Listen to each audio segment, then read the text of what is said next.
This is Talk Sport Extra Time. I am Mike Graham and he is Mike Parry. We are the two Mikes together. I'm very delighted to say we're here for 3 hours. It's another two Mike special. Very good morning to you, Mr. Parry. Very good morning to you, Mike. Great to be here. Wonderful to be in this studio. What a party of information, discussion, debate and overall conclusions we're going to have over the next 3 hours. I couldn't help but notice that as you were just preparing to take your seat there, you were doing a series of what can only be described as isometric exercises. I've never seen you doing those before. Warming up and limbering up. I mean, you know, if you're sitting around for 3 hours, what you've got to make sure is that the flow of the blood around your body, because it eventually gets up to your brain, and it's the brain that we need over the next 3 hours. Some people's blood gets up quicker than others, of course. It's the brain that we need over the next 3 hours. I've got to make absolutely sure that my blood circulation is at its peak, and it is at its peak, and I was just doing a few last-minute exercises there, just making sure that the muscles needed to channel all this blood around the body is happening. Otherwise, I might start sounding like a numpty after about 2 hours. That would be very unusual. Exactly. We certainly wouldn't want that. Yeah, I was once told I was once sent a trainer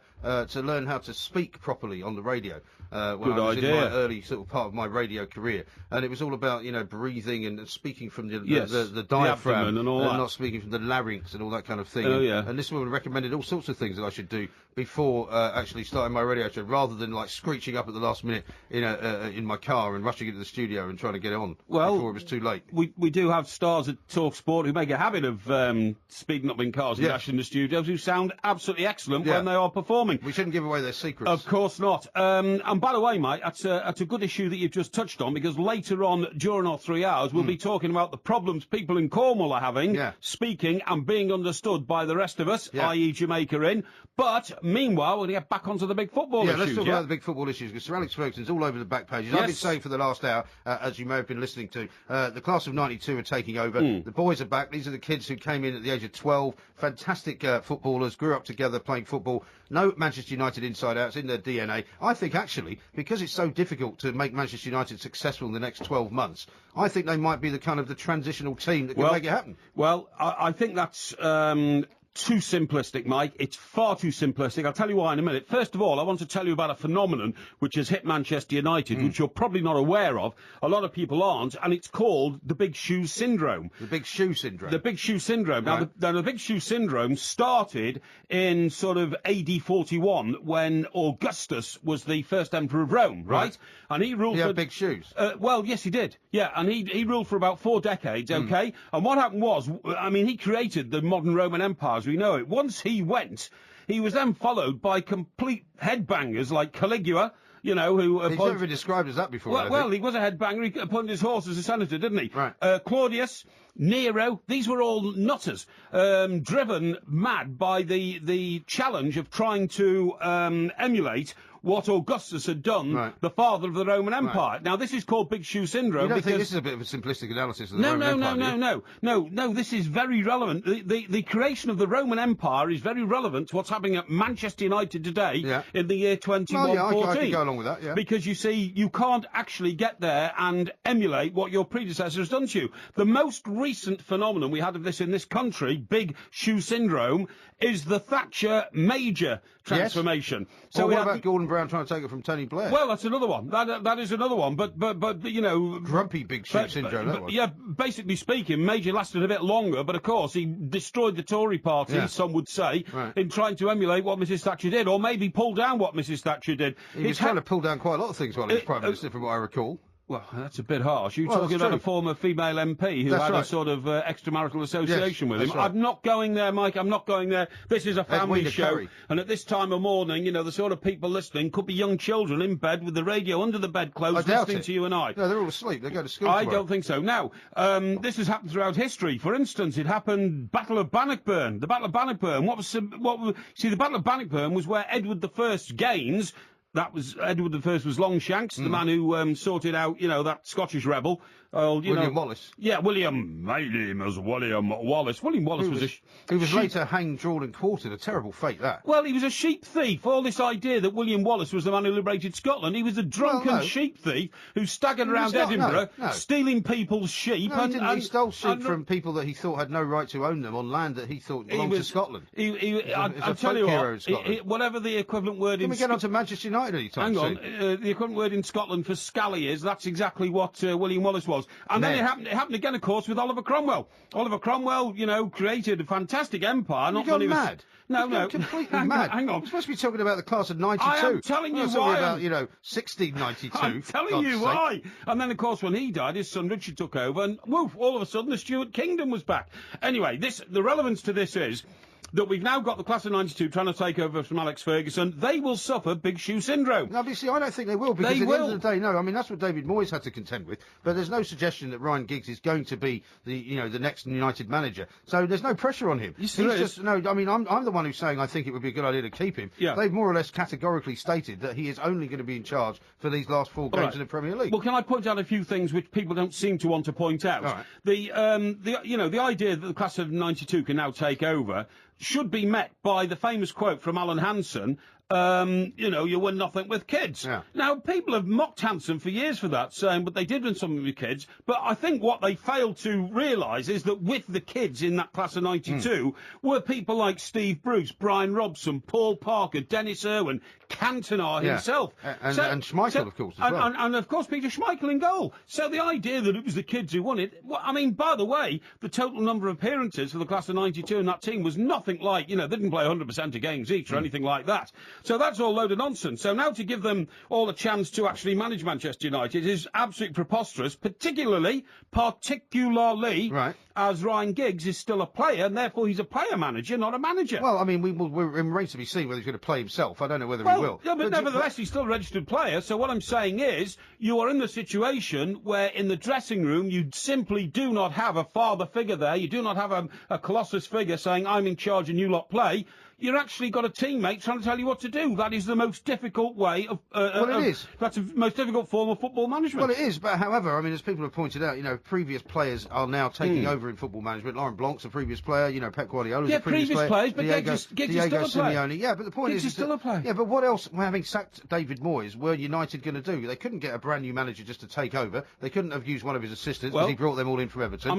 You couldn't put Phil Neville in charge. They stacked themselves up with big shoe syndrome. And the only way to get over big shoe syndrome is to find a foot big enough to go into the shoe, big as it is. Yeah, but you can't do that overnight, can you? Clearly, David Moyes' feet weren't big enough to go into the shoe. They were feet of clay as well, weren't they? Well, I'm not going into that. David Moyes now has, got to make up his mind what he wants to do next. Sam Allardyce says he should take time off. But if I he's had such a traumatic 10 months. Yeah, exactly. 10 months. I mean, really? It's not exactly 10 years, is it? No. But Mike, you and I have fallen out the saddle sometimes during our illustrious careers, and I get back up in the saddle. Right. Yeah, thrown off again on the other side. That famous sort of Bob Hope Sometimes joke. you get up on a saddle and you find you're only on the top of a pony, which is rather small. Well, exactly. That's the case. But you understand what I'm saying. Now, Henry Winter is one of our most outstanding football correspondents, the Daily Telegraph, and he says Giggs is just the man to reunify the club and restore proud tradition. Well, that's what I've been saying. Proud tradition. Well, he must have been listening to you then, hasn't he? He's been listening to you. Caretaker and his class of 92 cohort can revive the team and rebuild United's bridges with loyal fans. I'm sorry, I just don't get it. Well, I do get it. This is almost like, let's give the lads a go. Well, I think that's what was required, because the one thing that Man United was missing over the last season was any kind of heart and any kind of person that knew anything about the club. Let's talk to Steve, who's a Chelsea fan. Hi, Steve. Hello, mate. Nice to speak to you. Yeah, what would you like to say, Steve? Well, I got in from night work and I turned the radio on. Yes. And I have never heard such a load of old garbage. From Porky, yeah. Well, he normally talks a load of old garbage. No, not Porky. It's just the people ringing in your show. Oh, yeah. About Mourinho. The Man United fans? What? Yeah. I mean, if Mount Everest was going to erupt, he'd do it tomorrow. They talk the biggest load of garbage I've ever heard. So you don't think Jose Mourinho's anywhere near going to Manchester United? They got more chance, of winning the World Cup, Man United, than Mourinho going there. Yeah, Steve, what do you think then Manchester United are going to do under the class of 92, bearing in mind they have been your biggest rivals for over a decade? They'll bounce back. Man United will come back. Right? I mean, everyone's saying this, that and the other about them and all this and what's going on. They are a big club. Of course they are. They're the biggest. And they will come back. But, when people come on the show, which they do a lot, and you know yourself, guys, because you've listened to it enough, and they do like mentioning like Chelsea's money or Manchester City's money, I'd just like to bring a little point up to everyone listening. In 2004, Mourinho came to Stamford Bridge with 6 players already there. He bought some players, he bonded a squad. When he left Stamford Bridge, that squad was still bonded, and it went on to win a lot more trophies. Right. So when people speak about, like, Mourinho this, Mourinho that, they don't know a lot about the guy. Well, he's at Stamford Bridge, and it's always been at Stamford Bridge. I think we know a bit more about Mourinho now than we want to know about him, really, and questions are being asked, something we'll get to a bit later in the show, Mike. Because you were telling me a bit earlier, and we'll talk about this later on, of course, that you completely disagree with me saying that he's being absolutely, hijacked by the FA, because he's actually being done for sarcasm. We had a very, very good show on this. Lots of people agreed with me, Mike, and I'll be fascinated to know why you don't agree with me. Your opinions last night on Mourinho bordered on oafishness. I don't wish to be rude to a fellow colleague. You've already been rude. A friend and a colleague, but I mean, oafishness was about last night as I was listening to your show, and I was listening to there may be some more oafishness to come, but I'll tell you what, Mike Parry is here, I'm here, we are the two Mikes, we've got loads to do. Coming up, we're going to talk to David Goodman, who's a writer for the New York Times. He's got an interesting tale to tell us. We're going to talk Jose Mourinho. We're going to talk about powdered alcohol as well. It's all coming up on TalkSport. Bad boys, what you gonna do? What you gonna do when they come for you? This is TalkSport Extra Time. I'm Mike Graham. He is Mike Parry. Together we are the two Mikes. There will be a podcast available a little bit later on in the day, of course.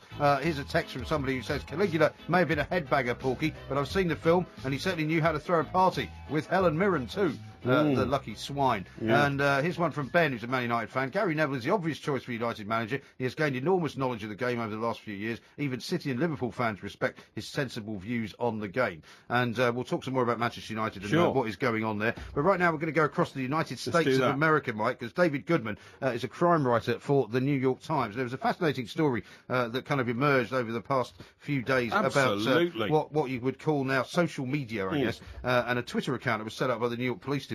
And basically tell us what happened when they asked people to kind of send in pictures of their kind of community police situation. Well, the first snap they put up on this site was a happy, snappy picture of, your community cops and, all joining and all that. And then, of course, what happened was, in the modern day and age where everybody's carrying a camera around in their pocket, people were taking pictures of policemen in compromising situations. If a policeman is struggling with a member of the public, it might be that member of the public has been massively offensive, might be carrying a knife, could have behaved outrageously, or it could be interpreted that the cops are getting heavy-handed with the public. Whatever happens, people take pictures, then they send them onto this site, and all of a sudden it's backfired. It looks like the cops are going around duffing people up all over the place. Yeah, well, let's talk to David now and find out what it's all about. David, a very good morning to you. Welcome to the show.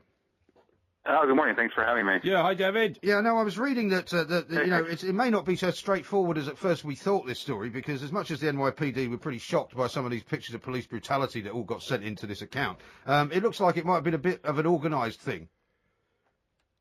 Well, that's right. Well, so what ended up happening is that they sort of put out a call to try and get people to, like you say, send in their nice pictures of, snapshots posing in Times Square. This happens a lot because the NYPD is fairly well known. People come to Times Square, they want to pose with the horse, they want to pose with the officer, and so they said, send us your pictures. And so I think what was interesting and why this had an effect here is that they used the hashtag MyNYPD, and that seemed to have struck people, especially in the Occupy Wall Street movement and other sort of protest groups, as sort of, well, that's not, they're sort of saying that's not my NYPD, this is the NYPD that I know. And so they kind of organized and sort of got each other sort of to send in, to sort of flood that hashtag with these images, and it kind of took on a life of its own after that. So it was partially organized, but then partially, once you started having a little bit of it, it kind of snowballed. Yeah, right. One photo apparently showed a man being pushed down onto a car bonnet from March 2013 after some protests in Brooklyn over the death of a 16-year-old who was shot by police. And then there was another one that showed a man being held down on the floor by two officers, which was sent in by quite a few people. Right. But presumably when the same pictures keep getting sent in by different people, you realise there is some kind of campaign going on there. Well, I'm not sure it was so much a campaign as, there's been a lot of sort of resentment and attention to kind of the misdeeds, or at least perceived misdeeds, of the police department in New York over the last, couple of years, and you've had the controversy over stop and frisk, and so there's just a sort of a simmering amount of resentment amongst some people, in the city, and so, it was not like people were sending in pictures of themselves, although that did happen too, and you had protesters who said, well, that's me being held down by the cops, and so it wasn't that some of it was organic, some of it was inorganic. But I think what was interesting is the way the police department responded. And in the past they might have sort of seen that as a real sort of black eye, but they kind of pivoted very quickly. It took them a day, but they figured out, like, we can't sort of take this stuff down, and we can't seem to be defensive about it. So what they did was they sort of embraced it, and they said, we like the attention. And the police commissioner actually, said that sort of what you guys were intimating in the beginning, that, a lot of police work is lawful, but it looks awful. This was the line that the police department was repeating. And I think, that is the truth behind a lot of those images. A lot of the people were being arrested, and people don't like to be arrested. Sometimes it gets a little bit hairy.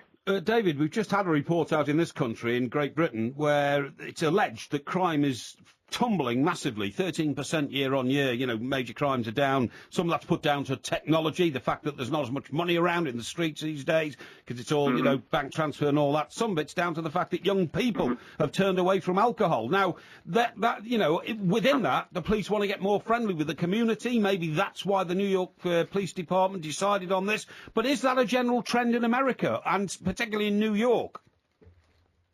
Yeah, I mean, actually, it's interesting you asked that. New York in some ways is kind of behind the curve on this effort to kind of get their officers sort of out and engaging with the community on, not in public, but more online, and sort of, putting up their best face forward sort of in social media. And you have, in Seattle, they've done something called a tweet along, where they sort of give an officer the sort of tools to, send updates from his beat. It's, instead of a ride along, they get these tweets. And in Boston, they've been very engaged in giving different officers access to Twitter to be more open about it. And New York has been very restrained, and that was kind of for 12 years under the previous police commissioner, that was just sort of the attitude. You didn't, you sort of controlled the message. And now they're showing a little bit more of a willingness to let the message kind of out there. And, when you do that, then you don't have control, as they found on Monday. Yeah, David, we both spent a lot of time in New York in the 80s, and it was a much more dangerous city in those days. I was there just a few weeks ago, and it's a much more pleasant place, right. Certainly Manhattan is anyway, to walk around. Don't travel the subway in the 80s, believe me. Well, I never really used to very much, except, I mean, during the day you did, but not at night. But it's a much more civilised place, kind of post 9/11, it seems to me.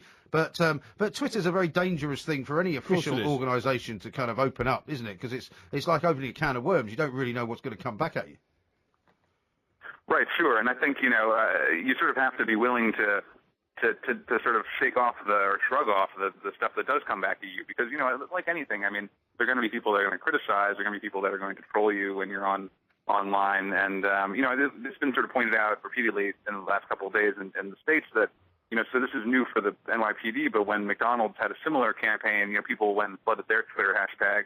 They were asking for stories from McDonald's, and people told all sorts of bizarre, probably half untrue stories of what had happened to them at McDonald's. Right. And the same thing happened with J.P. Morgan when they solicited career advice, and people started giving them, a hard time for their, role in the crash over here. So, you don't get necessarily what you want out of these things, but sometimes all you want is to get people talking. And I think that's at least the posture that the police department has kind of gotten themselves to, is, any press is good press. And on social media, if people are talking about you, that means you're in the conversation, and that's sort of where they say they want to be, at least. Yeah, sure. David, in this country, the police forces are accused of social engineering. It's almost like they've become sort of social and community workers. It's like they are more interested in sort of proactive policing, i.e., giving people lectures on behaviour and cautioning them rather than imprisoning them, and it's all gone a bit soft underbelly and social science-based policing.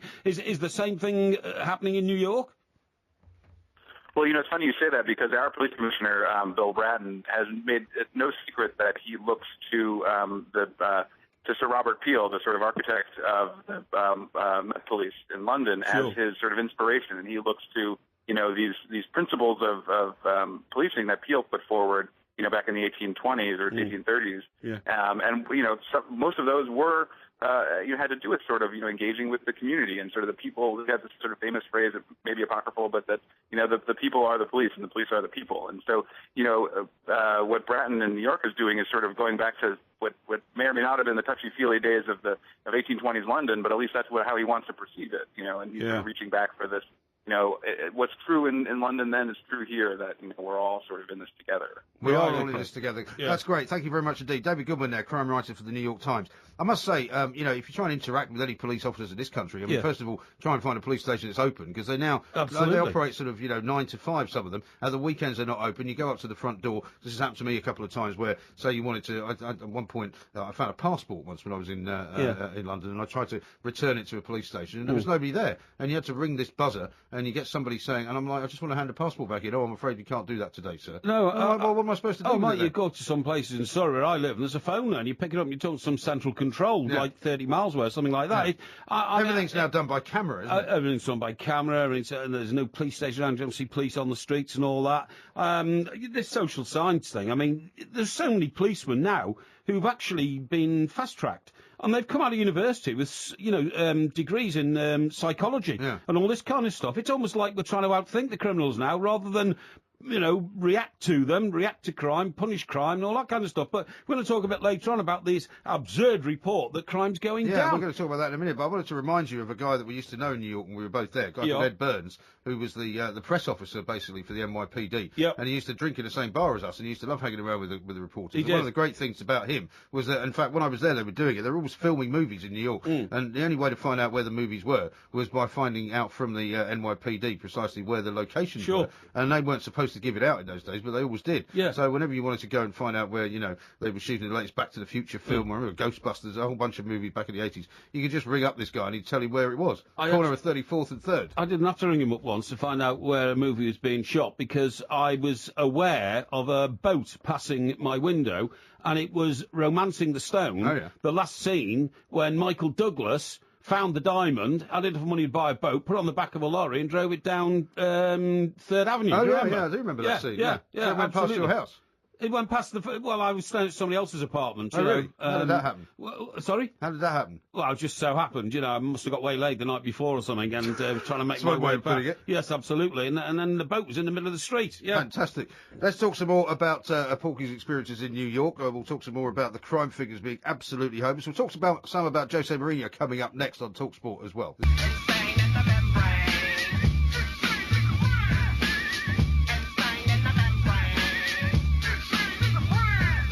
This is TalkSport Extra Time. I'm Mike Graham. He is Mike Parry. Coming up in the next hour, we'll be giving Mr. Parry a Shakespeare test, because you were waxing lyrical, for want of another phrase, earlier on in the week when you mixed up the dates of the Bard's birthday and the date of his death. No, I didn't. Yes, you did. Both of them were on St. George's Day. I kept trying to tell everybody that. The point is that it was all about a St. George's Day celebration. Then somebody got technical and said, well, actually, the birth date and the death date were a few years apart. Well, they would be, wouldn't they? Yes, exactly. That's the point I made. And you slightly got them mixed up. No, I didn't. There's nothing wrong with admitting you make a mistake. It's so obvious, I didn't think I had to point it out. Now, let's talk about these crime figures, because, what we're saying here is that overall crime in England and Wales fell by 15% in 2013. They say there's a 2% fall in crime in all sorts of areas, but fraud, 25% down, as well as 17% rise in reported sex offences following the Jimmy Savile scandal. So more people are reporting sex offences, possibly going back a very long way. But I don't understand this fraud thing. What they're saying, seemingly, is that fewer fraud cases are being reported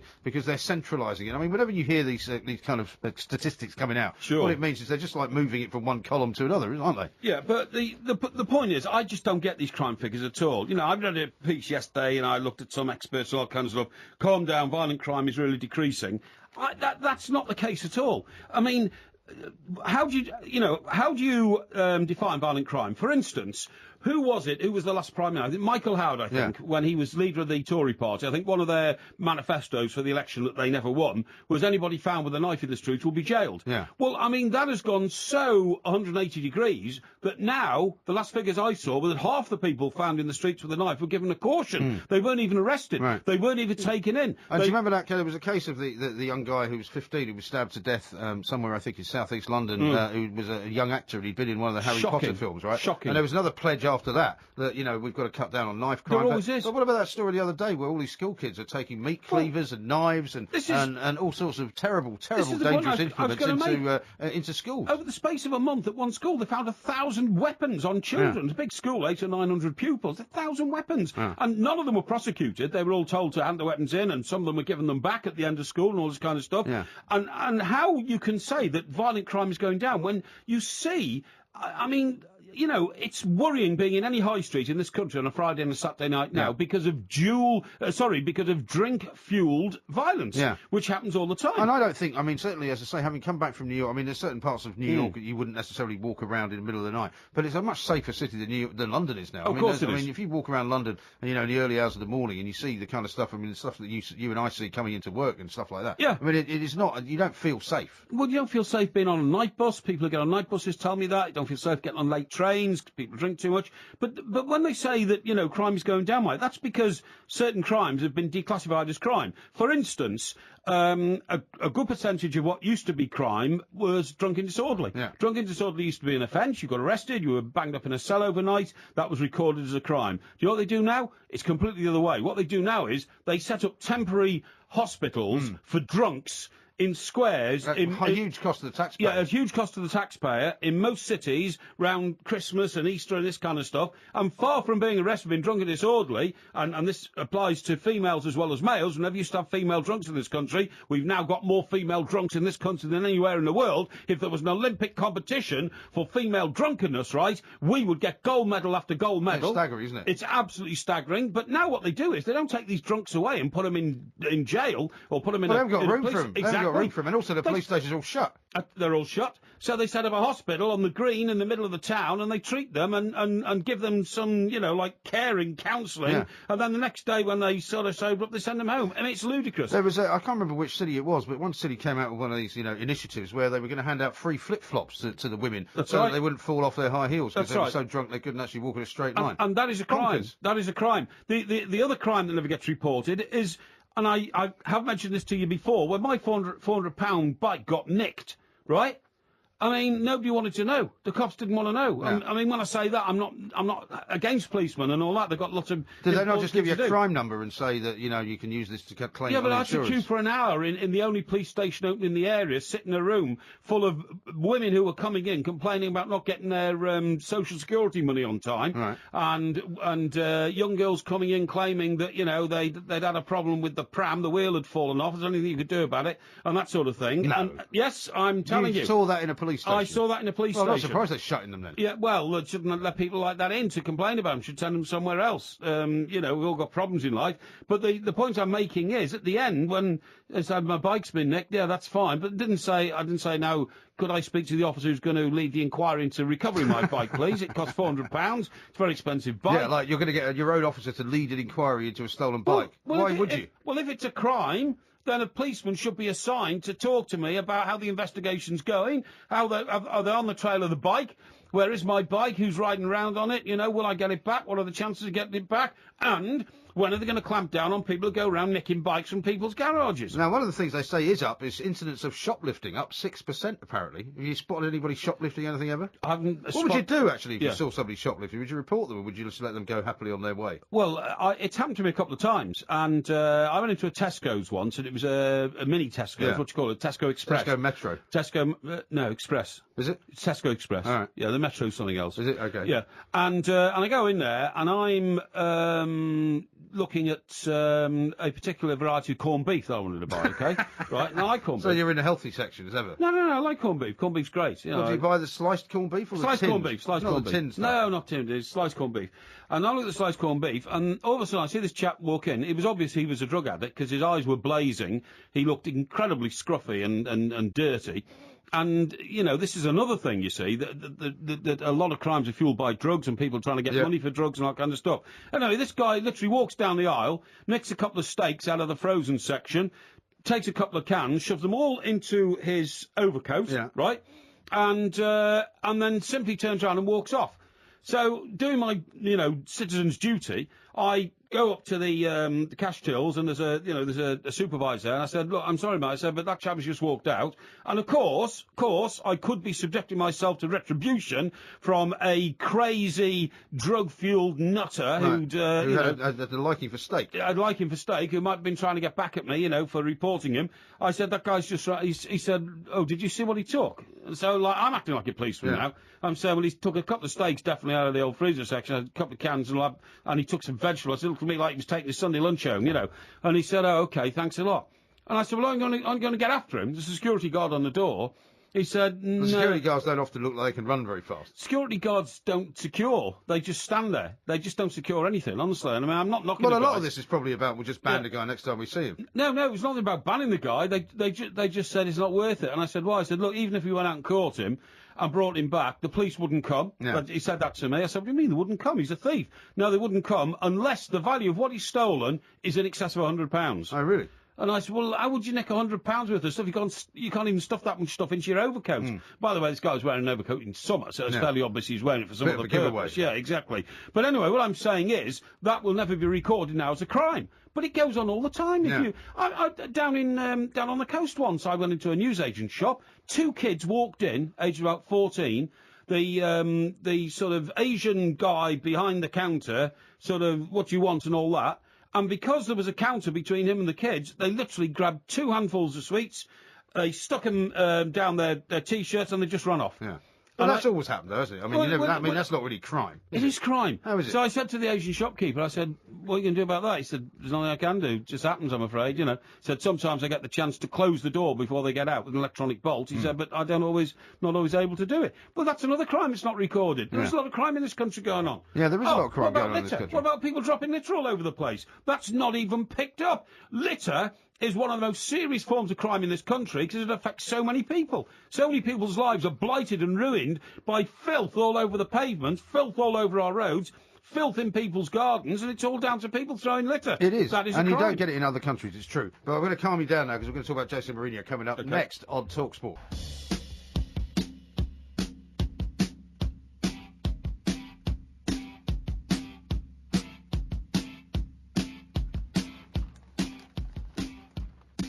This is TalkSport Extra Time. I'm Mike Graham. He is Mike Parry. We are the two Mikes, of course. And we're going to have a look at some of the stories on the back pages this morning, Mike, as well, because Jose Mourinho has got this massive game coming up. We're calling it the world-class weekend here at TalkSport, and it's Chelsea against Liverpool. We're going to Anfield. He's been talking about fielding a weaker team. Yep. But it's all been overshadowed a little bit by all these FA charges that have come up. Ramirez has accepted a full-game ban for his activity in the game against Sunderland. And that was really the weekend that Chelsea lost the Premier League title, I think. And so in the end, what you have to say is you can't really blame him if he does field a slightly weaker team because he's got no Peter Cech, he's got no John Terry, and he's going to concentrate on the Champions League semi-final next Wednesday at Stamford Bridge. Yeah, he is, but he's getting his excuses in first for failing everything. And I said this to you the other night, Mike, and you wouldn't believe me. Now, Paul Hayward is the chief sports writer of the Daily Telegraph, and he writes in this morning's paper, Mourinho's political own goal. Chelsea manager could selfishly pull the sky down one of the great title races in quest for European glory. And Paul goes on to say what I said to you the other night. Look what he's doing here. Point 1, he can claim that the Premier League's refusal to shift the fixture to Saturday displays the warped priorities of the English game, even though the Chelsea-Sunderland game was moved to a Saturday to accommodate a Tuesday night at Atletico. And by the way, all the rivals in Europe have got very, very similar timetables to the remaining games this season. Point 2, right, after the 0-0 draw at the Vicente Calderon, the semi-final, he says he's going to consult Abramovich about playing a week in Liverpool. So he's immediately taking the blame away from himself and pointing out, upwards to, you've got to give me more money, I need a bigger squad, I need strikers I haven't got. Point 3. Well, he's right about that, though, isn't he? He doesn't have strikers. That's the problem. He doesn't have a goalkeeper now because they loaned out that's his problem. a goalkeeper to Atletico Madrid, and that's the guy that should be playing for him. And he lent out Lukaku to Everton. Yeah. So, do me a favour. But was that his choice or was that the club's choice? Because when he talks about the club, he means it's not just down to him, is it? Well, if it wasn't his choice, then he's got a real problem about his authority at Chelsea if he's already been told to. Yeah, but isn't it the case that, say, for out. example, at Manchester City, where they've got a director of football or a guy who calls himself something like that, he decides, before Manuel Pellegrini even came in... But they haven't got one at Chelsea. They were working at all sorts of different levels. They haven't technically got one, but they've got people who are above Mourinho at the club, haven't they? Well, to me, Jose is shaping it the way he wants it. I mean, the last time he left Chelsea, as I said to you before, he left because of interference from Mr. Abramovich. Yeah. Now, he's actually inviting Mr. Abramovich to interfere in his team selections. And the third point is, of course, he's been dreadful in mocking referees in this country, which undermines their authority. And I'm delighted he's been charged with insubordination. Now, what is very interesting, Mike... Well, he's been charged with misconduct, hasn't he? Which is not quite the same thing. And that was my problem with it yesterday. Well, we're not living in the army here. You gave him a coordination. A very easy ride last time. I did. Well, no, because I was shocked by. I was well, shocked no, because by I his said that timidity. basically he's being charged with being sarcastic, and you can't charge someone with being sarcastic. Yes, you can. It's a nonsense. If you undermine the basic authority of the game in this country, which is the power of the referee and the authority of the referee, you're doing terminal damage to the game. Rubbish. You're doing terminal damage to the game. Rubbish. And People do it all the FA time. The FA are absolutely right to jump on him and say, we're not going to let you get away with that, because once you start having a poke at the referees and undermining them and making them figures of fun by being sarcastic about them, that could spread. Now, what is interesting, Mike, just give me a second to read this to you. This is a piece in the Daily Mail, right? Very, very interesting. A comment piece, but based on research and fact. How much longer can the Chelsea hierarchy continue to endorse the desperate behaviour of manager Jose Mourinho that is causing plenty of upset elsewhere in the game? Appalling, disrespectful, deeply embarrassing was a cross-section of views from referees, managers and football administrators about Mourinho's recent irrational conduct. I think they're just picking on him. Yet Chelsea, in public at least, are backing Mourinho, in public at least. Mark those words. That's a Shakespearean expression. Is it? Yes, which we're going to talk about later. Can they back Mourinho to the hilt, claiming he's entitled to his opinions, whether about referees or fixture scheduling? Chairman Bruce Buck and Chief Executive Ron Gourlay were to accompany their rebel manager in a meeting they requested with referees chief Mike Riley, but it was declined. Despite the PGMO, well, he's got until Monday, hasn't he? Until the door was open. Well, he's got until Monday to appeal the charge of misconduct. When all he did, as I went on at great length last night, so I'm not going to repeat it all again. Yeah. There's loads of people got involved in it, and loads of people agree with me. You know, if you come out and say something like, you know, Mike Parry is one of the finest people I've ever known in all my life, you know, I have absolutely no problem promoting him to any position in any very important company around the world. Now, if you're going to tell me that that is in some way making fun of you and is undermining you because it's sarcastic, then, I mean, you're up a gum tree, because you can't prove that it's being sarcastic, because you presume that you take what I say as read. But if you'd said that after I'd just conducted a show in which I'd lost 1/3 of our listeners, then it would be sarcastic. Well, not right? necessarily. Yes, it would. Of course it would. And just the final on this piece of editorial I was reading to you, outside Stamford Bridge, there are suggestions the club will try to curb Mourinho's excesses as soon as they start to harm its image, and some inside the club say this may already have happened. Now, I think he's getting himself into a sticky wicket, Jose, and I've got a theory about what's going on in his head. What I think is going on in Jose's head is that I think he feels such a sense of frustration that and nobody's told me this, and he hasn't told me this, obviously I haven't spoken to him. This is a theory of mine, a pure theory, right? You're allowed to think about things and express opinions. I think he may be so frustrated that he's not the Manchester United manager, and that the person who was given the job instead of him, David Moyes, absolutely, has made such a cobblers of it, and it only lasted 10 months, and now, because he committed himself to Chelsea because he wasn't considered for Manchester United, he's now shot his bolt at the prospect of him ever becoming Manchester United manager. And I believe... Well, I don't think that's necessarily true I believe either. Inside his head that could be getting to him. I do, Mike. Honestly, I think that is a distinct possibility. Jose Mourinho's always done this, right? Wherever he goes, he likes to create a siege mentality, right? He likes to create the idea that everybody's against Chelsea. Everybody has had, a go at him just because he takes the heat away from his players. I mean, people were saying that just the other week when there was kind of a punch-up going on, saying that, you know, he had kind of started that, got himself sent to the stands in order to take the focus away from all the players. And in the end, that's just part of who he is. You know, the former Real Madrid president was on Sports Breakfast yesterday with Alan Brazil, and he was saying, you know, the trouble with Jose Mourinho is he doesn't like to lose, and he's a bad loser and all of this. He's got this reputation, and he kind of plays up to it, because all he wants to do in the end is win things. And if he plays up to it in such a way that somehow he manages to beat Liverpool at the weekend, and somehow manages to beat Atletico Madrid on Wednesday and get into the Champions League final, then it's job done for him. Yeah, the other flaw in Mourinho's case is that Atletico, who they play next week, also play on Sunday this coming week. Yeah. Wednesday night's battlefield is already level. Chelsea was seeking an advantage, not parity, in inquiring about the possibility of a switch to Saturday. They wanted an extra day. Mourinho was trying to make out that they only wanted the same as Atletico, but they don't. They want more. Atletico are playing this Sunday, but I think last weekend they had their game moved back to Friday. And in fact, Real Madrid last weekend had their game cancelled altogether. They did. Because they can do that in Spain. And I think there's something to be said for that. Why shouldn't English teams get help in the Champions League? Yeah, but he's taking it out on on the internal politics of Chelsea, on the internal politics of the Premier League by having a go at the referees and all that kind of stuff. I mean, when he first came back at the start of this season, he was absolute charm personified, wasn't he? Well, he was this happy one, wasn't he? He called himself the happy one. Laughing and shouts. I have to say, he doesn't look very happy now. Nice words, that's what I'm saying. And so when it all goes wrong for him, he's suddenly become the surly one. I mean... No, I think he's just an easy target. I think people like you like to pick on him because you think to yourself, well, he's a pantomime villain for a lot of people. You can't pick on Jose Mourinho. He's the wealthiest football boss in the world by a mile. He's the most influential. He could go anywhere and get a job. Don't feel sorry for Jose, but he's got to start behaving in a far more responsible manner. I don't agree with that. I mean, you're such a hypocrite because you've got players on the football pitch every single day, week in, week out, whether it's Champions League, whether it's Premier League, whether it's Championship, whatever it is, and they've all shown disrespect to referees at one point or another. The problem with the referees is that the referee system is ridiculous. Referees aren't allowed to speak about the game afterwards. They make mistakes. I mean, let me put this to you, for example. If Mike Dean had a good game, then anything that Mourinho would have said was not sarcastic, right? No. But he didn't have a good game. Well, that's a matter of opinion. No, it's not a matter of opinion. It is, and it's objective, not subjective. Well, he didn't see Ramirez, did he? So Ramirez has now got a 4-game ban for something that he didn't see. Referees' performances can only be objective. They cannot be subjective. Now, what I was going to say to you is,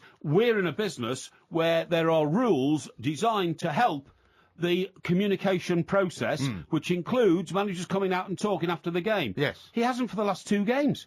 Right, because he's just felt fed up. Now, you're not supposed to do that. When Sir Alex Ferguson does that, we all said, nasty old Sir Alex. Sir Alex Ferguson wouldn't talk to the BBC for 7 years. That's his problem. Did anybody ever say, it's time he started playing the game, it's time he started acting like something other than a petulant little boy? No, they didn't. But the BBC don't have the exclusive rights for Premier League games, which Sky do, and to which Jose Mourinho is contractually obliged to come out and speak after the game. For the last couple of games, he hasn't. So what's going on there? Well, he has his own. Defend him on that one. Well, he has his own reasons. That's for Sky to say to him, if you're not doing the right thing by coming out and speaking. But we've got plenty of clips of Jose Mourinho speaking after the game. It's not as if he's not speaking to Sky only, and he's not. He's speaking. He's having press conferences. He's talking about this stuff. He was talking after the Atletico game. He was talking after the Sunderland game. Absolutely no problem at all. Yeah. I think the point is it's not the last 2. It's 2 games in the last 6. Sorry. No, there you go. So the point is, you've got to get your facts right on this. The point I is have that got my facts right. I've just clarified them. You're just one of those people who's got some kind of a problem with Jose Mourinho, and you like to pick holes in everything that he says. No, that's not true. And you like true. to have some kind of reason for kind of blaming him for the culture of disrespect of referees. Absolutely which is untrue. Nonsensical. I mean, I'm his biggest fan. Yeah, but no, you're not his biggest fan at all. I am. We're not living in this world where it's like a schoolroom where you're not supposed to criticise the teachers. If the referees don't get something right, then they should be called out on it. In my view, they should be told that you're not getting it right and that you're not going to referee another big game for a while. It's only his opinion that the referee had a bad game. Everybody else is saying refereeing is a very, very difficult science. And as I keep trying to tell you, it's not an absolute science. And if it's not an absolute science, people will have varying opinions on it. But you don't suddenly throw your toys at the referee. Congratulations to Mike Riley. They've had wonderful seasons. Yeah, fantastic.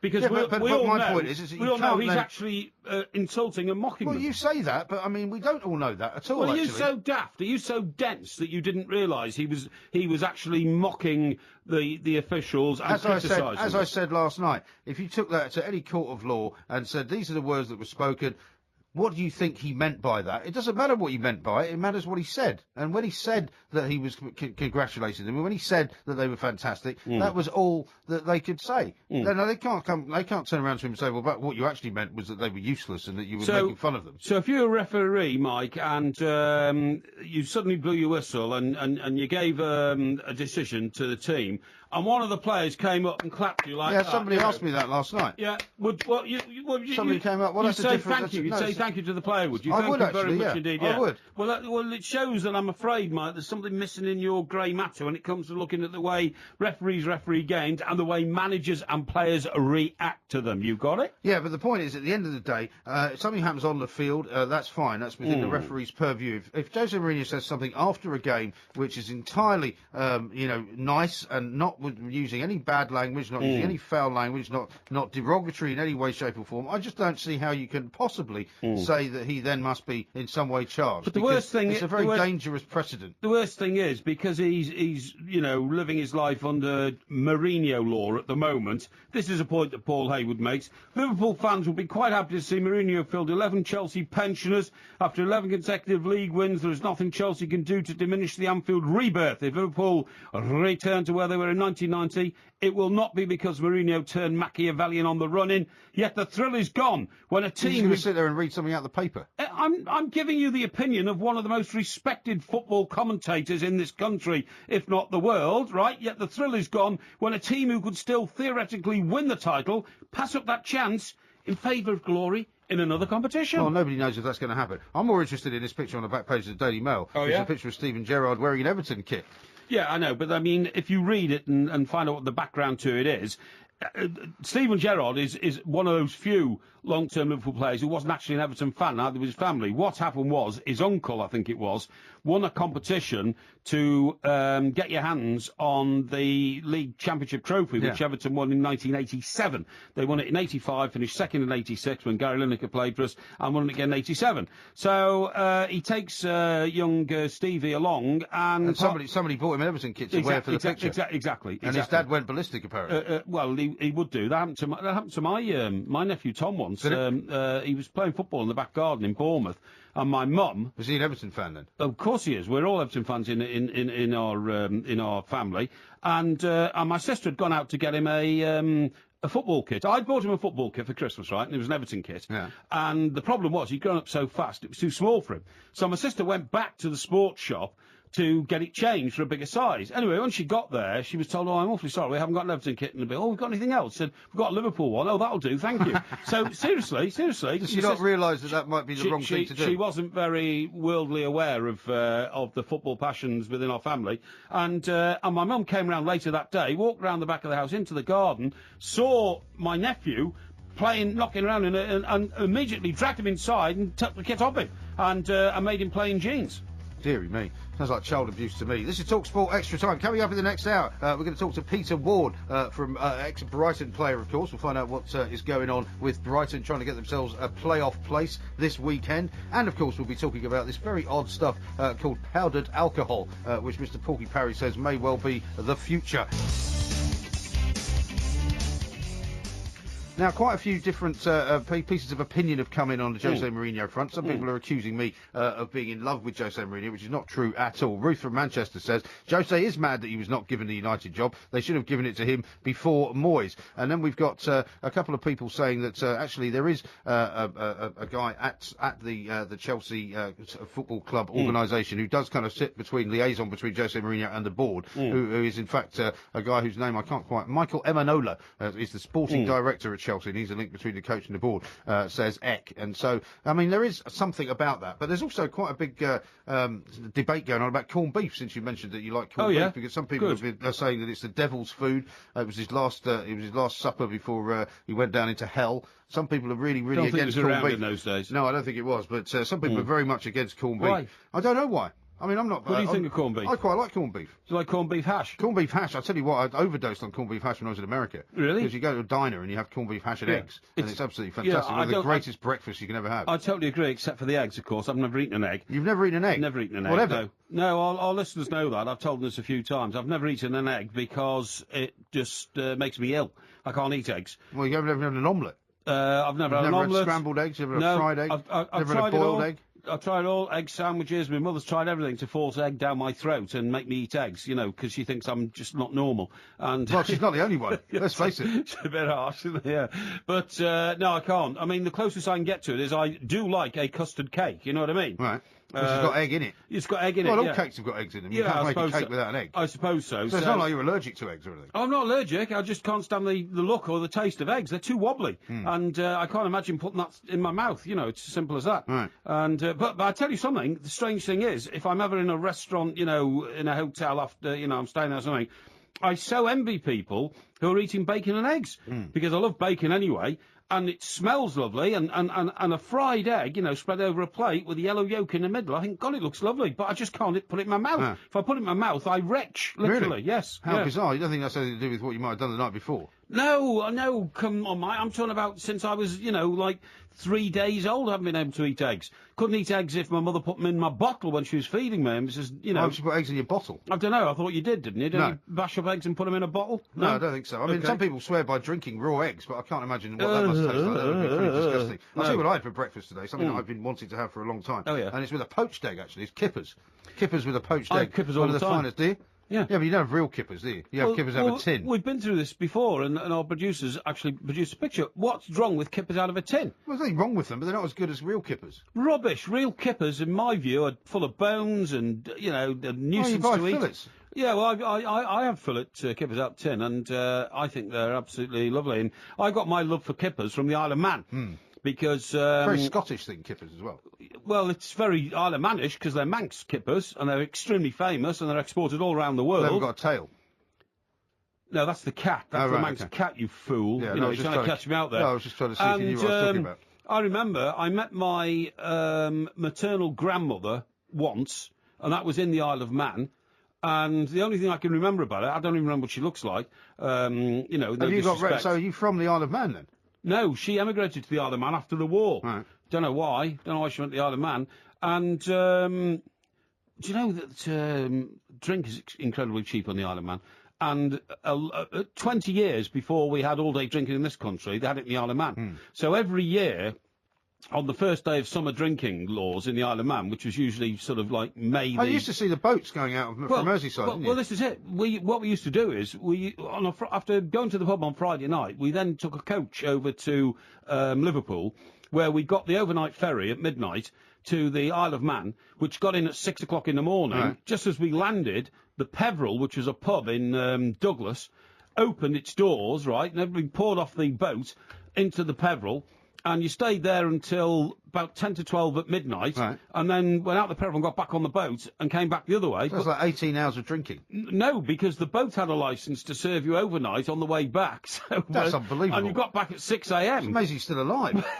It was a bit. Well, nobody really talks about binge drinking in those days. We only talk about it now. But let's talk about this alcoholic powder that you've discovered, because alcoholic powder is apparently the future. Some place in America has come up with this stuff. That's right. Which I don't know why you would make it, because surely the whole point of one of the pleasures of drinking is the actual physical drink itself. It's not. You don't want to just get drunk, do you, on powder? Well, I read a report on this, and apparently some people find it much more convenient than drinking, because drinking is volume. Volume puts on weight. Yeah. Volume also makes you bloated. It interferes with your ability to drink and eat at the same time. Nothing wrong with powdered alcohol. but you're not supposed to do things to excess. I mean, you're not supposed to drink for 20 hours a day. I mean, that's not what it's about. You're supposed to have a little wine with dinner, perhaps, something that goes with the food. It actually helps you digest it. I think you have to compare it to tobacco. People take tobacco in small amounts because of the stimulant it gives their body, right? Well, you do. You know, their brain, I think, as well, more than their body. You know, John Wayne used to smoke 6 packets of cigarette a day. Did I tell you that? Yeah, you did. Yeah, I think I did tell you that. Staggering. Yeah. No, So, it's more, no, I think it's more about. So why not? Why not? You know, supposing you're having your tuna sandwich at lunchtime or something, but you say, you know, I don't want to go to the pub. There's a stigma about going to the pub at lunchtime. There's a stigma about having alcohol on your breath and all this kind of stuff. Because this stuff is a bit like, you know, you can get that garlic that's got no odour. What's it called? Garlic powder or something? Is it? Well, garlic powder has a bit of odour. Can't you get the odorless You get garlic pills, can't you? Garlic pills, okay, there you go. So it's a bit like that. So you might get your tuna sandwich, take it back to the office, you might take the top bit of bread off, get out your shaker full of alcohol powder, and, you know, shake it on a bit like you would But salt. isn't that kind of lending a sucker to alcoholics, basically, to say, well, look, you can actually now get the feeling of being drunk without actually going to the pub? Well, hang on. There is a definition between drunk and mild intoxication. And if people like mild intoxication... I mean, look, most people, you would say, are better people after 2 drinks and worse people after 10. Would you agree? Probably, yeah. Right, so there you go. So the point is, if you have a little bit of the alcohol powder on, you know, on your tuna sandwich or your corned beef sandwich, but surely if you're taking the powder to feel, you know, tipsy or to give yourself some kind of confidence booster, it's a stimulant. Why would you not have more then? Why wouldn't you just take some more? Because you don't. I mean, people start snorting it. Well, I've no idea whether they're not. But I mean, listen, Mike, you're trying to make out that you can't go into a pub without coming out bladdered. Well, I can, but a lot of people can't. You sure? A lot of people can't. Well, that's what I'm saying is, I can go into a pub, I can have 2 pints or 3 pints, chat to you for an hour about, how the show's gone, what we're doing, what comes up, come out and go home.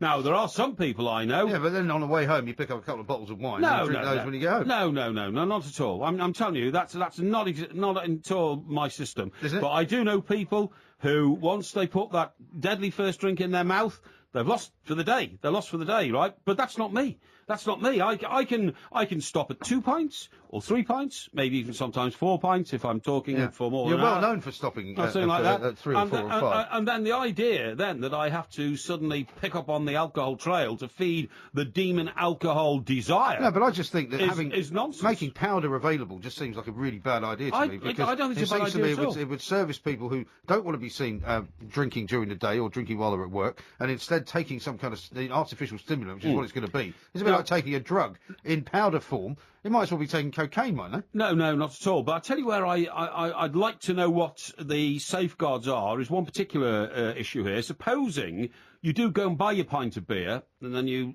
take a mouthful, and then you get your powdered alcohol out of your pocket. Eh? Well, you put the powder in it, mate. Well, that's what I'm saying. Then you get your powdered alcohol out of the pocket, and you put a bit on the top, bit like they put that chocolate on the what's that coffee called? Cappuccino. Cappuccino, right? So you're putting your powdered alcohol in.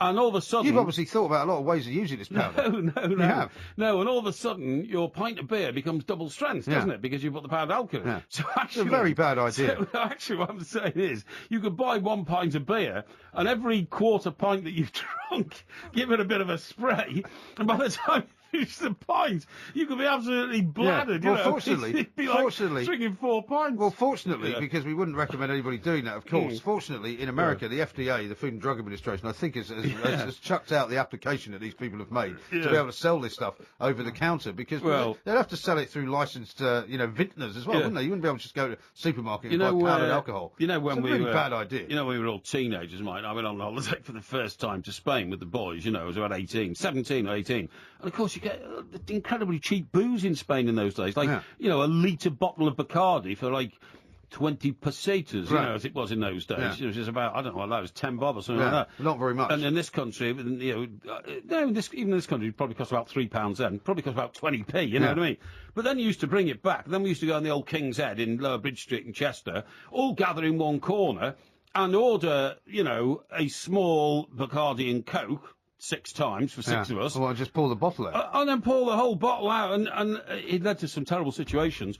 One poor chap walked out and got knocked down by a car in the middle of the street because he didn't know where he was, and then so you have to be extremely careful about allowing people to get, mega intoxicated. You have to be responsible about it, but of course, when you're young, you're not always responsible. So it does worry me a little bit about the effect that this could have if you suddenly decided to, double, treble, or quadruple the strength of your drinks. I think it's the worst idea I've ever heard. I think you've got to watch it. Well, no, it's freedom. People have got to be treated as adults, freedom to use it as they wish. Well, that may be what you think, but I think that's a ridiculously bad idea. Well, I think it's a ridiculously bad idea to stuff leaves in your mouth and set fire to them to the extent where, you could burn out your lungs. It's an interesting picture. But yes, exactly. Burn out your lungs or do your brain in or get blood problems and all that. And you do that every day. So, treat thyself, surgeon, before thy starts making judgments on others, eh? OK. Why are you calling me thy? Well, there's a Shakespeare theme to this hour, and obviously Porky hasn't quite got the language right, but we'll be giving him a Shakespeare test. I've got 5 very simple questions for him coming up very, very shortly. Coming up next, though, we're going to talk to a Brighton legend. Peter Ward is up next.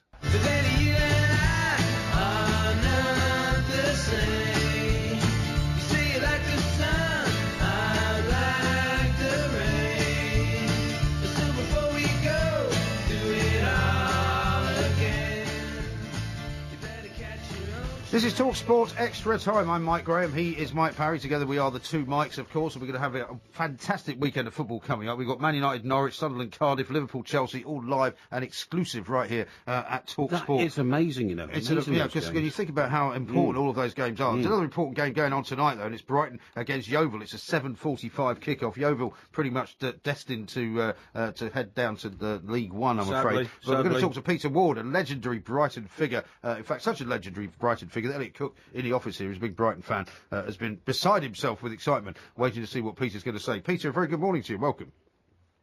How you doing, guys? Yeah. Hi, Peter. Very good, thank you. Very well indeed. I mean, Brighton's season, Peter, hasn't been, I suppose, as you might have hoped it would be, but there's still an outside chance of Brighton getting themselves up into the playoffs, right? Yeah, it started not bad, but it's been up and down, hasn't it? I mean, if they've got to win tomorrow. I mean, the last 6 games, I think we've drawn 4 games, and when we should have beat Blackpool rarely and Huddersfield, but, everyone's fighting at the bottom as well, so like the Premier League, innit? Anyone can beat anyone. Yeah, no, absolutely right. And I mean, it's been particularly sort of tough at the top of the Championship this season, hasn't it? Don't you think? I mean, Leicester and Burnley going up already, and there's any number of other teams up there that could do very well next season in the Premier League. You never know. Leicester looked pretty good. Burnley surprised me, to be honest, and I thought QPR might, clinch a berth, but Derby have come on since McLaren went, so I think if Brighton can finish 6th, they'll probably play Derby. Pete, the fact is, you've got a new stadium now, magnificent stadium, I have to say. A very imposing architectural image as you drive past it. You probably already know this, but Liverpool's revamp, £100 million of their Anfield Stadium, is being done by the same people who built your stadium, which indicates just how well thought of they are. But the whole idea of the stadium was to restore Brighton to its former glories, and although, my colleague Mike Graham has been quite kind about you might get into the playoffs, very, very disappointing that you haven't actually put your mark on the Championship yet, now that you've got that new stadium. Yeah, I can see where, I mean, the money's there. Tony Bloom came in, he's done a decent job. He's just got to... Gus was doing a good job, so I really don't know what happened there, Yeah, we never really will know, will we? Because it's all sort of shrouded in mystery, what happened with Gus Poyet. The Palace, I think. Yeah, the poop with the Palace, I suppose. Yes, yeah, that didn't really help. Now, during the 1970, I'm just going to tell you this, Mike, in case you can't remember all this far back. Sure. 1976-77 season, Mr. Ward here scored 36 goals, beat the club record, won the Golden Boot, and they still sing a song about him, Do you still hear that song when you drive around, We All Live in a Wardy Wonderland, Peter? When I go back to, I go back quite often, and I go down to the new stadium. But wherever I go, yes, people are singing Wardy songs. It's nice, especially now. It's been years and years. But yes, they still sing Wardy songs. They sing a song to Mike Parry when he goes to most football stadiums. You're getting sacked in the morning is normally what they say. But it depends on what he's been doing. Who ate all the pies? Who ate all the pies? That's right. Very harsh. But Pete, I have to say, because I live down on the south coast myself, a bit further along towards Portsmouth, and to be driving around that part of the world and hear people on every street corner singing, "We all live in a Wardy Wonderland, a Wardy Wonderland," that means your legendary status. What's it like being a legend? A legend, yeah. It's fantastic. I mean, I really do obviously enjoy it. Yeah, I go back to Brighton, because no one knows who the hell I am over here. Well, a few do, but... Yeah. Where are you now, Peter? I'm in the Tampa Bay area. I'm near Tampa. Oh, okay. Near Rodney Marsh, then, when he gets back, yeah? Yeah, I see Rodney quite often. Yeah. Oh well. There are ways of avoiding. This way. There are ways of avoiding Rodney. Actually, I practice them myself with a great respect to old Rod. All right. People do that as well. I'm sure they do. Yeah. But you're coming over for a charity game, Peter, I understand. Actually, I'm supposed to be there next Friday. It's the charity game for the Robert Eaton, who was murdered in the Twin Towers, and it's the REMF. So if anybody would like to donate, it's www.remf.org.uk. Okay. That would be great if TalkSport would like to donate money. Where's the game taking place, Peter? The game is at Lewis Ground. You know Lewis? I know Lewis, League they're in, actually. Yeah, there's a big crown court there. It's 7:45 p.m. next Friday night. I can't go because one of the teams I coach win a big game. We have some State Cup, which is win the last 16. So I have to be here, I'm afraid. Okay. Well, that's a shame, I hate to miss it. Well, we'll see what we can do to make sure we drum up some support for it. Peter, thanks very much for joining us. That is a big game, Brighton and Yeovil. Now, you say you've driven past this magnificent stadium. You ever been inside it? No, not yet, no. Why not? because my team, Everton, don't play in the same league as Brighton. So why would I go? Well, because it's not far from where you live. I mean, you're a great football fan, and you're one of these people. It is quite far, to be honest. I mean, near where I live, I've got Portsmouth, okay, just across the water. I've got Gosport, in the town that I live in, who were at Wembley the team recently. that you were supporting at Wembley. Yeah, that's you didn't go there either, though. Well, I couldn't on that particular day. I had other things to do. But there's a big game at Southampton this week, isn't there? Everton-Southampton. Oh, absolutely. Are you going to that? I hope so. Yeah. But there are a few technical difficulties. A few technical difficulties at the moment. But I mean, I'm hoping that's going to happen. Obviously, it's early kick-off, 12:30. Jump on the train at Portsmouth, shoot over and then shoot back. No problem at all. What I was going to tell you about Brighton was, Mike, I did the Tory Party conference one year in Brighton. Yeah. And it was the year Mrs Thatcher had one of Britain's first heart transplant patients there. Do you remember that? No. Yeah, and she protected him on the stairs as all these sort of the massed ranks of the newspaper photographers who went, and she stood around and, no, you can take pictures of me, but not of this young man. I'm strong and he's not. So what was he doing there then if she didn't want pictures of him taken? He had become a prospective Tory party candidate, you see, and he'd come to the... But anyway, that's not the point of the story. The point of the story is, believe it or not, the roof of Brighton's stand blew off that week. There was a gale. Oh, right. And that was the start of the end of Brighton's original ground, the Goldstone ground. And from then on, they played their games at like a school athletics track, right? Some way back. Until they could raise the money to build the Amex. Which took years. I mean, it took about 10 years, I think. And this was sort of way back from the coast, because the original one was right on the coast. But I went there once when Chester were playing, because it's not that far from my Surrey home. It's just down the M23. It only takes half an hour. And on one particularly Saturday afternoon, Everton were playing in Newcastle or something. I thought, I'll go and watch this. And I've never been to such a ridiculous ground for a league club. It was a school athletics track with a few temporary seats put up on the side. Yeah.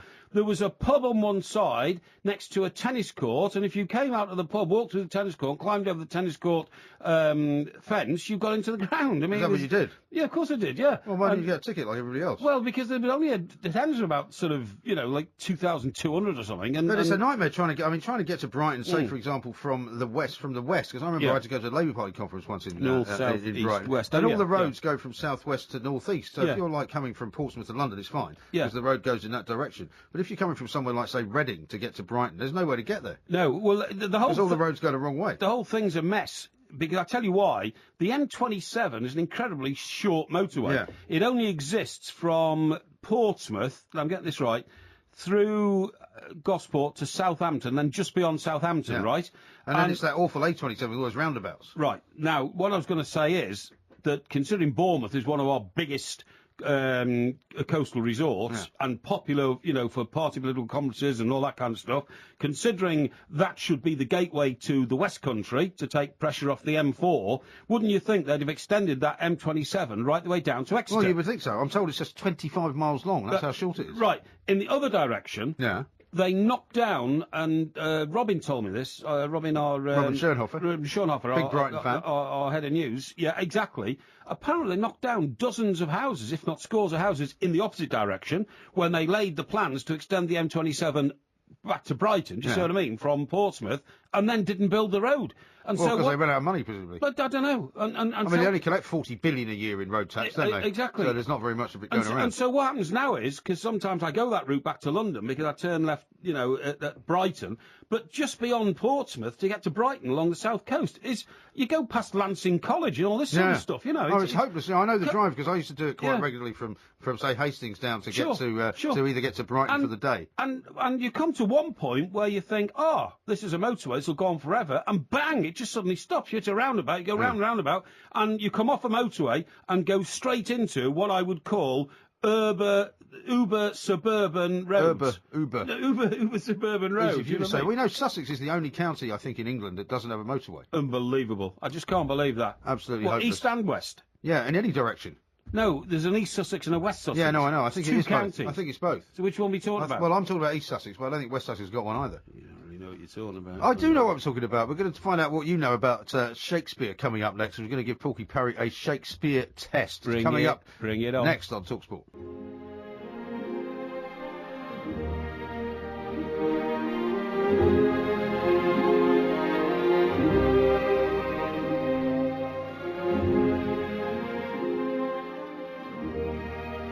That's a very familiar piece of fine English music, of course. It is entitled Greensleeves. Greensleeves. It's got nothing to do with Shakespeare. You know who wrote it?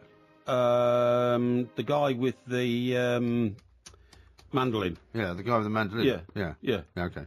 Nothing to do with Shakespeare. It was the closest thing to Shakespeare we could find in the musical vault at Talk Sport. So I just thought it would give you a kind of a theme of Shakespeare, because of course it was his 450th birthday on Wednesday, which was also St George's Day. The mathematical problem that you had was you said that he was born in 1666, I think, which meant that if you added 450 years to that, it meant that some people were on social media saying, does that mean we've somehow fallen asleep and woken up in a time capsule? No. Because actually he was born in 1554, wasn't he? Yeah, well, people are being rather ridiculous. There were 2 St George's Days. It was over 400 years ago. People were nitpicking on the actual dates. Just, get real, get a life, and believe me, I get more things right than I get wrong. Yeah, I know. That's probably technically true over a lifetime, but since you and I have been working together, I'd say you get more things wrong than you get right, to be honest. But that's why I'm giving you a Shakespearean test. I'll let you have the reason your I'm little laughing joke. is because of the face that you've got looking at me at the really? moment. Yeah. Now, I'm going to start off with a very easy question. Can I just say something, Mike? Yeah. I am not going to take part in this Shakespeare test unless I know the answers, right? Now, Right. You might say, well... Well, I mean, I don't know if you know the answers until I ask you the questions. I'm going to tell you something about Shakespeare and English literature, which has completely gone whoosh over your head. Has it?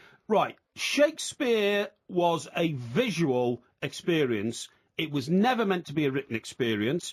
Nobody ever read Well, the he wrote words. his plays down. No, yeah, he did, but nobody ever read them, because in the days when Shakespeare was writing these plays, paper was so rare, nobody else had it. Nobody in this country could read and write anyway. So what I'm saying So to how you did they is... perform the plays? How did they learn their lines? Because they learned them by word of mouth. Believe me, they learned them by word of mouth. Shakespeare would say, and you say this, and you say that, and you say that. He had the only copy of the written form. Shakespeare was never meant to be a written study. The idea that we all study the text of Shakespeare and the writing of Shakespeare is utter nonsense and garbage, because A, it was all written in shorthand anyway. A lot of these words are not proper words. They're just Shakespeare's shorthand So when words. you pick up a book that is the complete works of William Shakespeare, that's not something that he wrote? Is that what you're telling me? He wrote it, but he wrote it in shorthand. It's not written in proper English, right? Well, so somebody must have translated a lot of it into longhand. No, it doesn't make a lot of sense, a lot of it anyway. You cream-faced loon, out, damn spot. Is this a dagger I see in front of me? Well, that makes perfect sense. All of it does. Alas, poor Yorick, I knew him well, and all this kind of stuff, right? Well, that all makes perfect sense. Yeah, individually in little phrases it does, but what I'm saying is, you have to understand that the only way people in the Middle Ages, right up to the 20th century, understood Shakespeare was by watching it, not reading it. You can't understand Shakespeare by reading it. It doesn't make any sense. All right, well, I can it's see all what you're saying. gobbledygook. I can see what you're saying, but I'm just going to ask you a few questions about some Well, of the characters and some of the plays, Right. because you say that you're an expert in it. Okay. Now, the first one is very simple. I'm going to give you an opportunity to name 5 Shakespeare plays, and I'm sure you can do that. Are you having me on?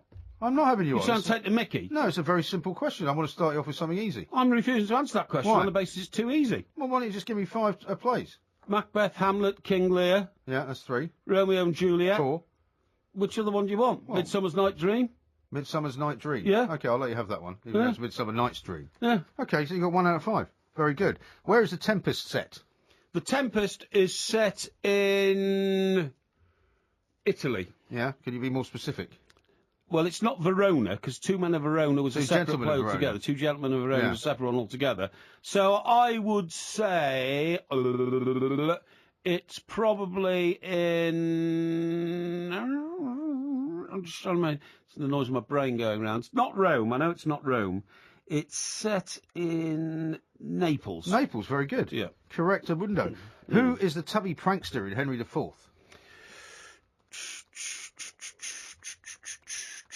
See, You know your whistling match of the day. No. Henry the Fourth. Now, hang on. There was another Henry one. Henry There the was Fifth. Henry IV Part 1 and Henry IV Part 2, if you want to be Henry- technical. This is Henry IV Part 1. Henry the Fourth Part. Quite a famous character. Henry the Fourth Part 1. I reckon. Let me see. Hang on. Well, you can't start cheating. I'm not cheating. What are you doing? I'm looking at my notes from earlier. Hang on a second. Oh, you made notes earlier, did you? Well, you can't cheat. You either know it or you don't. You're supposed to be a Shakespeare expert. Was it Falstaff? It was Falstaff. What have you just been looking at? No, nothing. You've been leaning over the desk. No, I wasn't. All I was doing was I remember earlier on thinking Shakespeare test, main characters, Hamlet, King Lear. Yeah, Falstaff. Yeah, Okay. yeah. Timon is from where? Who? Timon. Timon. Was this a man or what? It's one of the plays, actually, but it is the man is the subject of one of the plays. It's Timon? Timon of somewhere. Timon? Timon. Timon. Timon of... let me see. Are you cheating? You're looking at something I'm not over looking there. at anything. It's all I've not to look at. You keep sort of looking over there. You've got the spread over there, haven't No, you? I haven't got anything. Yes, you have. Rubbish. Producers may have to come in and remove his crib sheet. I don't know who Timon is, anyway. Timon is Timon of Athens. Athens, okay, yeah, there you go. What's that got to do with the price of fish? Well, that's one of his plays. What? Timon's not one of his plays. It is. It's called Timon of Athens. It's one of his plays. It's one of the lesser-known ones, albeit. Well, it's very lesser known to me. Have you heard of Titus Andronicus? Yes. Right, that's one of his plays as well. Yes. Who does Titus kill in the opening scene? Who does Titus kill? Yeah. Stop reading that. I'm not reading anything. He's looking at it. Come and take it away. The Queen of the Goths.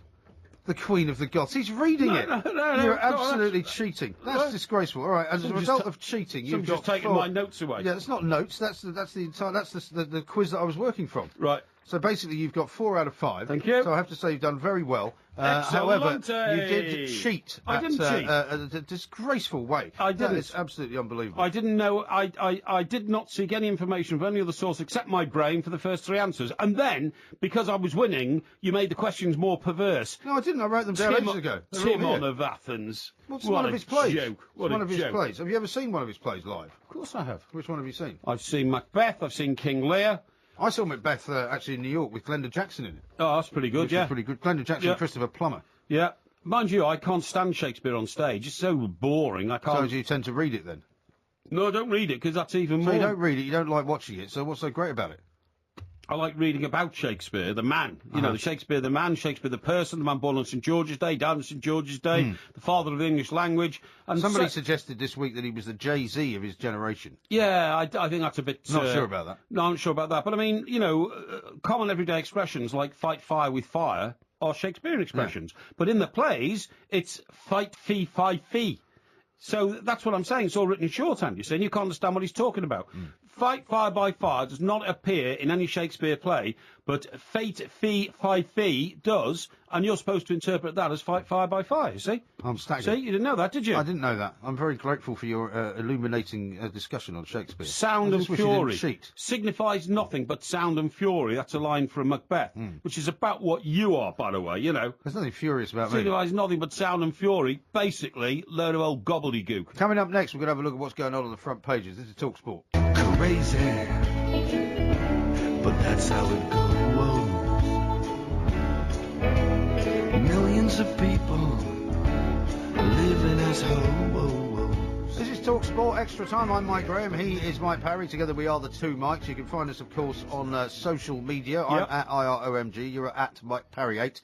You can also send messages to at TS Extra Time, of course, as well. Quite a few people are on your side on this Jose thing, by the way, which I shall read you a selection of. But a couple of people very disturbed by the fact that you were actually cheating in that test as well. No, it wasn't cheating. That's terribly unfair to say that.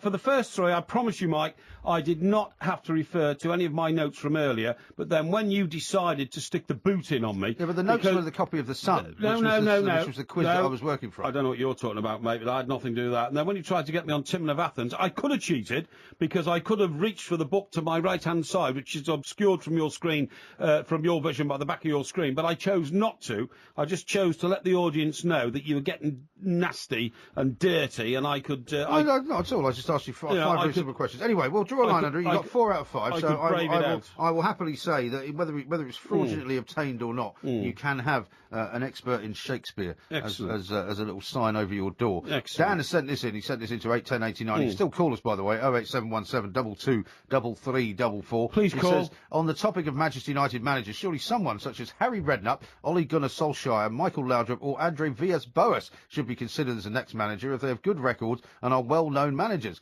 They also know the Premier League, and I do feel a bit sorry for David Moyes. Well, there's a couple of names there there for you that hang will on. probably raise the hackles on the back of your neck. Well, Mr. V.S. Boas is probably a very nice man, and he's made, like he's made millions. I was going to say tens of millions, but it exceeds 10 million, I think, in compensation payments. But so it's more like 19, isn't it? Sorry? It's more like 19 million, it's I think. 14 alone, I think, at Chelsea. Right. But I don't know whether he had to give some of that back if he got another job, you know what I mean? So those strange sort of arrangements. But what I'm saying is, Mr. V.S. Boas has now been given the opportunity to start at 2 big Premier League clubs, including one that's won a Champions League, and the other one, which won the first double in this country in the 20th century, Spurs. He failed at both, I'm afraid. Why on earth would you bring him to Old Trafford and ask him to try and succeed? And Michael Laudrup's a strange one, isn't it? Because Michael Laudrup's name was being mentioned as possibly a new Tottenham manager, Real Madrid at one point in the summer of last year. He went from there, didn't he? And I'm pointing at the ceiling now in the studio towards the red light, to there, and I'm pointing at the floor near my foot. I can see where you're pointing. Yeah, and that's where he went to. That's where he went from and so to. what went wrong for him then? And why wouldn't he get another job somewhere? I don't know what went wrong with old Michael Laudrup. One minute he was being touted as the next Barcelona boss, wasn't he? That's right. All sorts of things. At one stage, Harry Redknapp. I mean, I've heard a couple of people on TalkSport ask whether Harry Redknapp would have a chance. I don't think he's their kind of guy, is he? Well, I don't think he's their sort of guy, but I would, supposing this had happened maybe 10 games ago, do you see what I mean? So there were 14 games to go for the rest of the season, not 4. I would have brought Harry in as a caretaker manager, quite frankly. I'd been very happy to have done that if he was free and able to do it, because I think that would have been needed, And actually, a lot of people think that David Moyes should have gone after Christmas anyway, and that, the exercise just staggered on for too long. Yeah, but don't you think if they'd let him go then, they would have been accused of not giving him enough time, whereas now they can say, well, look, we gave him 10 months. I mean, he was here for a reasonable period of time. Strangest thing was, the competition in which he was most successful was the one in which he had least experience, and that was the Champions League. Right. My original thoughts about David going there was, I don't know, he's going to cope in the Champions League. He hasn't got a network of European spies, that Sir Alex Ferguson had. He hasn't got a network of European contacts like Sir Alex Ferguson had. He hasn't experience from the touchline, European competition at that level. And yet he did better in that competition than he did in every other one. Very bizarre. Well, maybe that was because the players didn't want to fail in the Champions League, maybe. because that was their kind of shop window or something, in case they wanted to go somewhere else. Could be. How about this one from Derek in South Wales, who says he's a Liverpool fan for 43 years. And he says, Dear Mike and Porky, Jose Mourinho claims that he will play a weakened team against Liverpool to keep all his best players fit for the Champions League game in midweek. I wonder what his excuse will be if Chelsea lose both games. And then he says, P.S. You say you can't eat eggs. I have the same problem with custard. I can eat it when it's in a trifle or a custard slice, but I can't eat it in liquid form. Yeah, it's interesting. I like custard. I love custard. Well, you like anything that comes out of a can, really, don't you? No. I mean, anything that's kind of, processed food. That's what you like. Look, I like things in a can if they taste nice, like tomato, Heinz tomato soup. Yeah. Which is lovely. It's in a can. Well, where else do you get soup from, you fool? You make soup. Oh, you make soup, do you? I do, actually. Oh, don't be ridiculous. I do. I cook a lot. What do you start with? Water? No, you don't start with water. You start with whatever you want to put in it. It depends on what sort of soup. If I was making a tomato soup, I would probably put some onions, some garlic. I'd put some tomatoes. Garlic, can't stand it. I'd put some tomatoes in it. I'd probably put some Somebody some gives herbs, me garlic, some oregano. Sometimes basil you put in tomato soup. I go and throw up out the window. Put it on a liquidizer, and you got soup. Now, tell me this again. Tomatoes. Well, you put onions, tomatoes. Some people put peppers in it. Put a bit of garlic in it. And then you put it in what? Some basil. Put it in a blender. Where does the liquid content come from? Well, you put tomatoes in it as well, obviously, because it's tomato soup. Yeah, but I mean, I can't believe how hard this is. Tomato soup's one of the easiest things to make. Well, supposing you were making vegetable soup, right. where would the water content come from? Well, you put the water in it. You pour water in. Well, I just said about water, and you just mocked me and said, no, you don't put water in soup. Well, no, you start with water, I said. Well, you've got to put water in. Well, you put water in, of course, because you want to make it to be relatively Otherwise, liquid. it would taste like porridge. No, it wouldn't. Yes, it would have the consistency of porridge. That's what I mean. Anyway, we're talking garbage. Please, yeah, move we on. are talking garbage. Let's have a look at some of the stories on the front page. Because I'll tell you one that I wanted you to pick up on, because I know you're a big property expert, and you might have seen all day. Me, property expert. Property expert. Yeah. Well, I'll try not to use the phrase slum landlord. Okay. But you own a lot of properties. You've applied for a lot of mortgages in your time, as I have. First-time buyers at 7-year highs. That's on the front of the Telegraph. But what about this stuff about how mortgage lenders are now going to be asking all sorts of personal questions like, do you have a gym membership? Do you have, a rail card that you have to renew every month. They're apparently it's going to get harder and harder and harder to get a mortgage, and I think that's absolutely ridiculous because supposedly the housing boom is underway, and if in fact they make it harder for people to get houses, I mean, I was seeing there was a report on TV yesterday saying down in Bristol you need to about 32,000 quid to get your first leg on the housing ladder. That's the kind of deposit you need just to buy a place which is probably no more than about 100,000. Yeah. Is that right? 30% deposit? It is. See, I was so lucky when I bought my first house. I bought it for £19,500 when I'd just been taken on by the Daily Express in Manchester, and my salary, which was massive at the time, was 12,000. Now, I'd moved from working on an evening paper for about 4,500, so I'd tripled my salary, and then bought a house for less than twice my salary. Yeah. Now, take somebody... Well, these people are now having to put a deposit down, which is about their salary just for the deposit. Yeah, that's exactly, just for a deposit. Yeah, you see, it's really interesting that, because supposing somebody in London earned £75,000, which is a very good salary nationwide, and pretty good salary for London, really, although it's much more expensive in London and all that. And nobody in this city, in London, could even contemplate buying even a one-bedroom flat for £150,000. No. It's just, it's impossible. I mean, you might if you went out 20 miles, if you got on a train every day. But then you're not living in the city, are you? No, not living in the city, that's what I'm saying. But, I mean, you'd still might just be in Greater London. If you went out to, I don't know, Enfield or somewhere, is something it? Like that, yeah. Something like that, or go east to Barking or something like that. The outskirts. The outskirts, that's right. You might get a one-bedroom flat. Well, even Surrey, where you are, is kind of London, isn't it? Is it considered London? Yes, places like Sutton and places like that. But I don't think you'd get a one-bedroom flat. Well, I know you wouldn't get a one-bedroom flat for £100,000 because I own some property down there actually, and they are one-bedroom flats, and they're about the cheapest you get about 190,000 for a one-bedroom flat. Well, talking about money is interesting because I sent this out on social media yesterday. Norman Whiteside sent out a tweet. I don't know if you saw it. And he said, 32 years ago today, I made my Manchester United debut as a 16-year-old, and my wage was £16 a week. Yeah. Norman Whiteside. This week, isn't that amazing? Yeah, it is absolutely amazing, but that was a long time ago. Norman Whiteside, of course, I've never forgiven him for scoring the cross that he claims was a shot, which I say was either a cross or a pass. Well, as I said, it's a long time ago. Why do you bear a grudge after all these years? Which beat Neville Southall, the world's greatest goalkeeper, which would have given Everton a unique treble. We'd already won the league championship. We'd won the European Cup Winners' Cup in Rotterdam. Andy Gray, of course, the hero of the day. And we were just too knackered. And in extra time at Wembley, even though they only had 10 men because Kevin Moran had been sent off, we lost 1-0 and Norman Whiteside scored. He claims it was a perfectly placed shot which beat Neville Southall, but shots didn't beat Neville in those days. And he was quite lithe in those days, was he? Oh, yeah. I don't think he could make his mind up as to whether it was a pass or a cross or whatever it was. But anyway, it went in, and that's the main problem, and we lost it. Well, maybe it's time to forgive and forget. Yes, of course I'd forgive and forget, yeah. Oh, Norm, great guy. Great guy. Yeah, fantastic. He's been on TalkSport quite a few times. Now, another story here that you might be interested in, because I know you're a lover of all things to do with ornithology. Chernobyl's robins glow with health. It says blackbirds and robins are nesting near Chernobyl, but they're actually thriving on radiation, scientists have discovered. What do you make of that? What's all this about, then? Researchers examined 152 birds from 16 species in the contaminated area around the former nuclear plant found they had high levels of glutathione, an antioxidant. They're basically glowing in the dark, these birds. And less of the DNA damage associated with exposure to background radiation, but they're benefiting from exposure. How can you benefit from being, radioactive? Well, it's like a sort of science fiction thriller, isn't it? Now, contrast that with what's on the front of the Daily Star. Great big picture of a rat.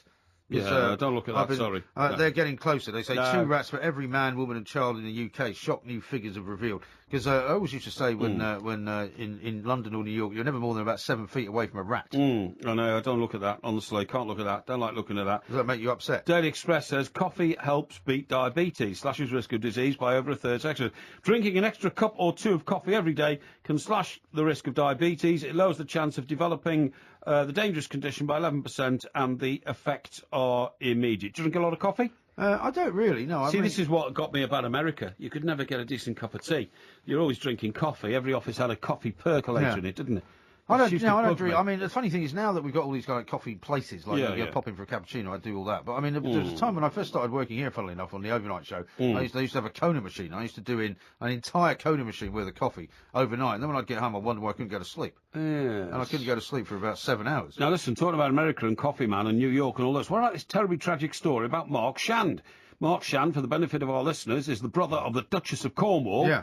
And he was in New York after doing some charity auction, which raised $1 million the other night, went out to have a few sherbets afterwards, and fell out of the revolving door at the Gramercy Hotel. Is this right? That's right, and he hit his head on the floor, on the ground outside, and suffered this terrible head trauma, fractured his skull, and they couldn't really ever revive him. And I think he spent a couple of nights in hospital before they could. Terribly sad, 63 years old, and he's her only brother apparently as well. Yeah. And but some of the things that have been written in the last couple of days have said that he was on these kind of blood thinning pills as well. So it might have been that something, he may have passed out, and so that would have, been why he fell the way that he fell. Well, I used to take those. They're called warfarin, aren't they? Warfarin, that's right. Yeah. Now what happens is if you've got a dodgy ticker and you're immobile, so you're in bed, it stops the blood from clotting, doesn't it? Yeah, that's basically right. If you're in bed, or like bedridden as I was for 7 months, and I had to take them then every day or twice a day or something like that, or if you're in a wheelchair, which means that your limbs aren't moving, you see what I mean? You take those. I can't imagine you being static for any length of time until 7 months. Oh, I was. I was wired up to a heart machine. It was impossible. It was like that must have been awful, though. I mean, obviously, apart from the terrible nature of worrying about whether you're going to survive or not. But actually, seriously, for a minute, I mean, to just be in one place for someone like you who's always moving. It was worse than being in prison. No, because at least in prison you've got a cell you can move around in. Right. But when you're in hospital and you're strapped up to heart machines and all that kind of stuff, and it is honestly it is dreadful. But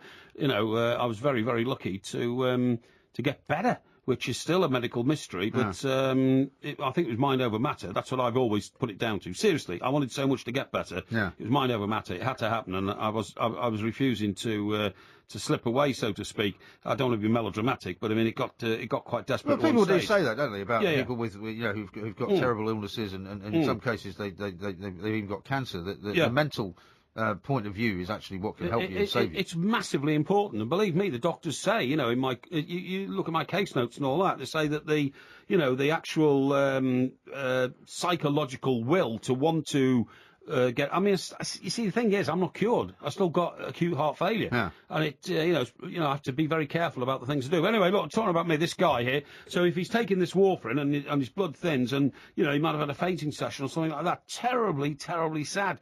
And also, I was reflecting, most of the sidewalks, pavements as we call them here, are very high in New York. Yeah. And I just wonder whether he's fallen and cracked his head on the corner of a very high pavement or something possibly. like that. Well, I mean, I can't tell you what the Gramercy Park Hotel is like now because I've been there a long time ago. But I mean, I think the revolving door just comes out. Whereabouts is it again? It's somewhere sort of down around about the 23rd, 24th, between 23rd and South 25th. of your last house. Yeah, it's on the east side, sort of between Park Avenue and 3rd Avenue, basically. It's a very ritzy part of the world, but the Gramercy Park Hotel. Now, but it wasn't then, was it? No, in those. Well, it was one of those kind of squares, they have in New York, which are kind of quite architecturally nice, but some of the things are slightly run down. Let's have a look at the front page of the Times. What have they got? They're going with coalition split on role of the church. They got a picture of Bernie Ecclestone on the front as well. Yes.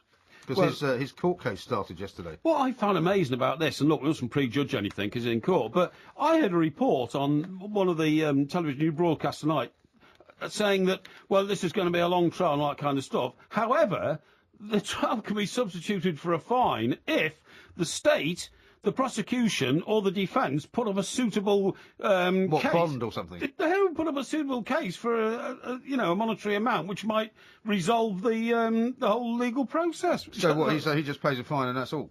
Well, I don't know, but that's definitely what I heard in the report. I mean, it was, it'd be great in this country if you committed some terrible, crimes. And you just buy your way out. Exactly, you're in bargain with the prosecutor, a couple of $1 million, how about that? Yeah, thanks a lot, I'm off, and all that kind of stuff, I don't know. I'm sure I'm simplifying it, but I definitely listened to this, and it said, you can come to an arrangement about, a fine, a very substantial one, because of the so-called gravity of the alleged offences, and it's all sorted. Oh, well, maybe that's what it'll do. And above it, they've got this: the secret of longer life: eat raw fish and drink green tea. Eat raw. Get that. That doesn't sound like you, does it? What's that Japanese stuff? Sushi. Sushi. Can't stand it. You ever tried it?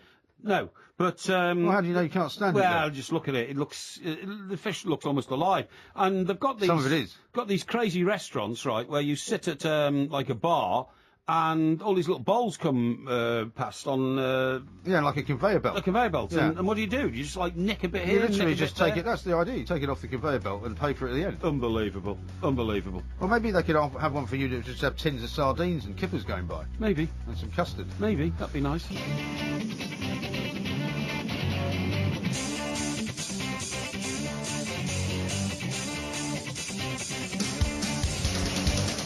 Good morning, I'm Mike Graham and you're listening to Extra Time. He is Mike Parry and he's also right here. We are the two Mikes. There'll be a podcast coming up a little bit later on during the day. It's world-class weekend. We've got three massive games here on TalkSport. Man United, Norwich, Sunderland, Cardiff, Liverpool, Chelsea. We've still got loads of your texts and your social media messages and your emails to read out as well. We've done Elizabethan culture. We've done a little bit of Shakespeare. We've done a bit of powdered alcohol. And of course, I've even taught Porky how to make some soup.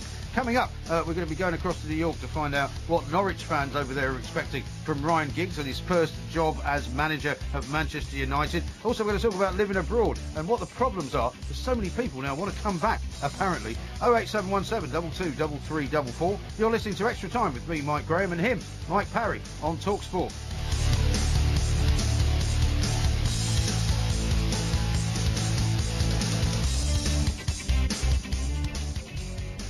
This is TalkSport Extra Time. I'm Mike Graham and he is Mike Parry. We are the two Mikes. We've been talking about a great many things. We can still take your calls as well. 08717 223344. There's a lot of people listening to this, of course, Mike, are actually people who have moved abroad. And in fact, in the last hour, we were talking to that Brighton legend, Mr. Peter Ward, who's now living in Tampa Bay. What a legend. Yeah. What is it? We all live in a Peter Wardy world. Yeah, we all live in a Wardy wonder world. We all live in a Wardy wonder world. Yeah. I'm going to go to Brighton sometime and listen to people singing that. Yeah. You know what I mean? I'm not sure if they sing it constantly as you walk around the city. They probably do. But you never know. I mean, you might find little pockets of it. Yeah, exactly. You come out of the pub, you know, it's 8 o'clock at night and the group going past. We Yeah. all live in You are a one of those Wardy people as well that wonderland. gets... I mean, you're one of those people that gets recognised. Whenever I go with you, people find some reason to stop and talk to you. I mean, we didn't mention that rather interesting lunch we had the other day in Yeah, Chinatown, that's where right, yeah. where you couldn't find your way out of the restaurant because this couple had stopped Rubbish. you and said that you had to sign an autograph or a picture with you. Well, It's kind of embarrassing, really. it's very nice because if there wasn't a recognition factor, we wouldn't be getting out there and reaching out to listeners. That's true. So, anybody who wants to stop me, ever stop me, honestly, it's not a problem at all. It's absolutely wonderful for you to be kind enough to spend the time to say hello. It's great and any time. Just before we go on, Mike, Yeah. just wanted to mention Sandy Jardine, of course, has sadly passed away after a long battle against cancer, which we only heard about this evening. Yeah. It's not in tomorrow morning's papers because it happened late tonight. It'll be in the later editions of the Yeah. papers.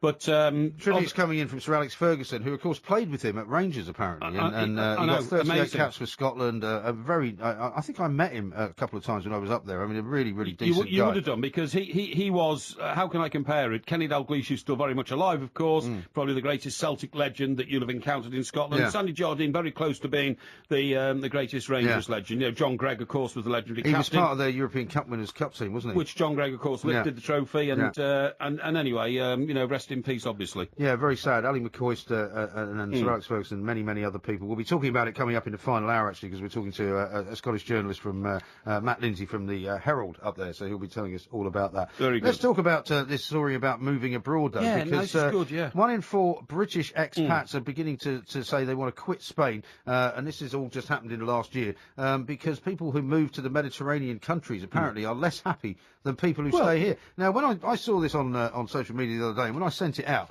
I actually sent it out with a comment that said, you know, I can't believe there are people that aren't, that are even more unhappy than people who live in Britain. Because one of the things you notice about living in Britain, when you travel away, like I was just away, when you come back, people are very grumpy in this country, generally speaking. Are they? Well, I think so. I don't know about that because I only ever travel abroad if I'm working. No. So I'm focused on the job in hand. Right, you know, of course. I'm not interested in lying by a swimming pool. I'm not interested in going out and getting bladdered, you know, in some Like tavern. that time you went to see the Pope in Ireland.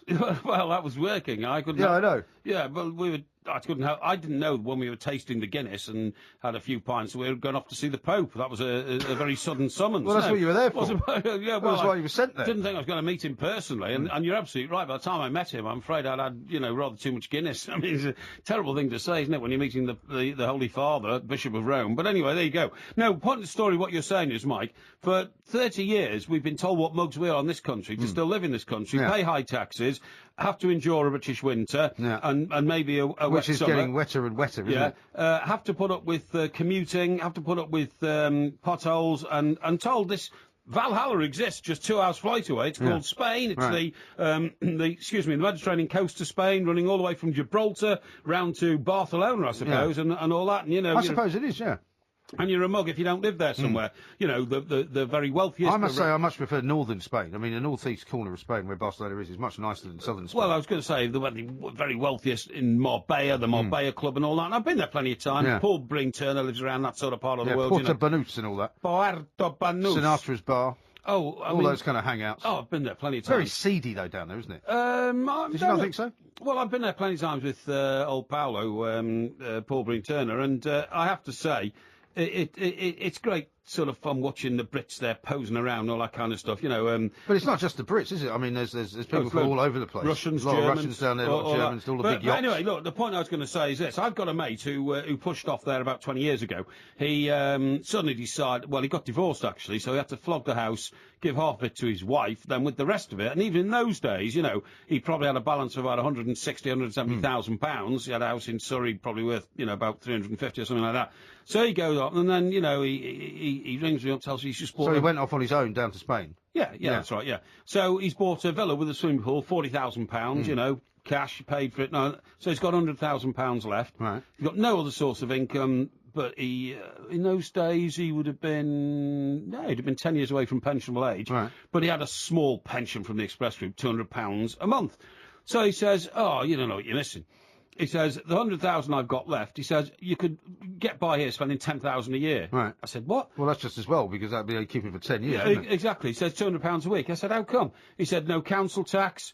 He said, there's a local vegetable market where I buy all my vegetables for the week for £2. There's a meat market, I buy all my meat for the week for £3. He says the booze is very cheap in the local tavernas, loads of Irish bars and all that kind of stuff. He says, no road tax, you know. It's Valhalla, you know. Anyway. 20 years but on. The Spanish economy is now down the Well, go, I was about to say to you... I mean, if the house was worth anything then, it's not worth anything now. Well, he paid 40 grand for it, and at its height it was worth 200,000. So during the boom, he's ringing me all the time saying, oh, you know, property millionaire now and all this kind of stuff, right. you know. Yeah.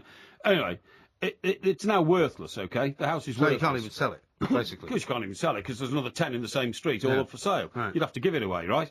So it's worthless. Nobody's coming round to service the swimming pool anymore, because that company's gone bust, and, you know, you can't find anybody else to do it, even if you've got money to pay for it.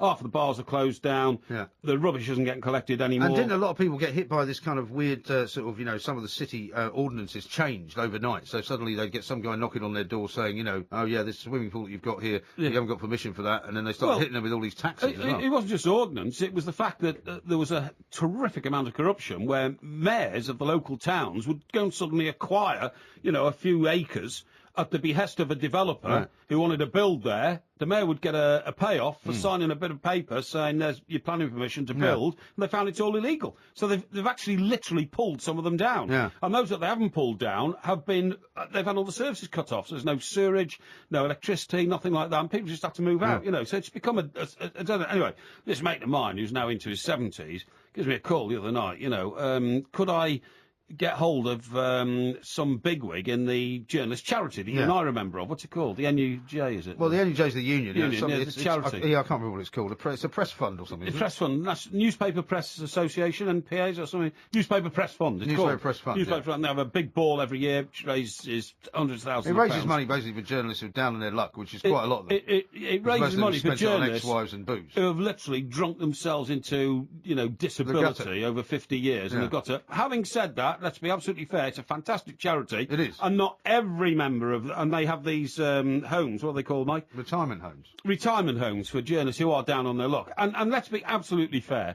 The vast majority of them there are simply old age and, you know, suffering a few problems and all that kind of stuff.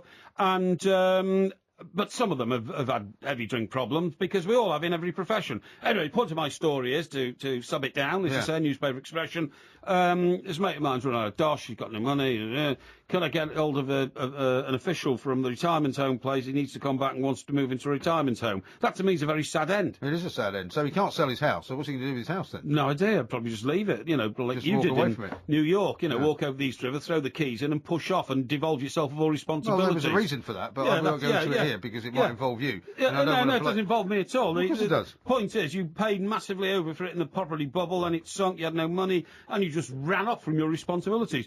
Shall I say to you, Mike, it's quite interesting, because I've just been reflecting on my life in newspapers over the last 2 years. About 8 of my mates have died. I mean, it's terrible. Really? It's shocking. One of them broke his leg, right? And instead of getting it fixed, he just hobbled around it for a bit, and then got an infection and died. I mean, sorry, we shouldn't be stupid. It was, yeah. I mean, we shouldn't be laughing about it, obviously. It's very sad when somebody dies. But then one of the other lads, they just expire. I don't know why. Well, I mean, it's a very hard life. I mean, the kind of life that some of the guys that you and I knew. Really. Yeah, well, it's quite a hard life. It's staggered around the world drinking to excess. Yeah, well, it's a very socialising life. Yeah, and I mean that's not really very surprising. Most of them end up on their own because they've had affairs or they've left their wives or something's happened.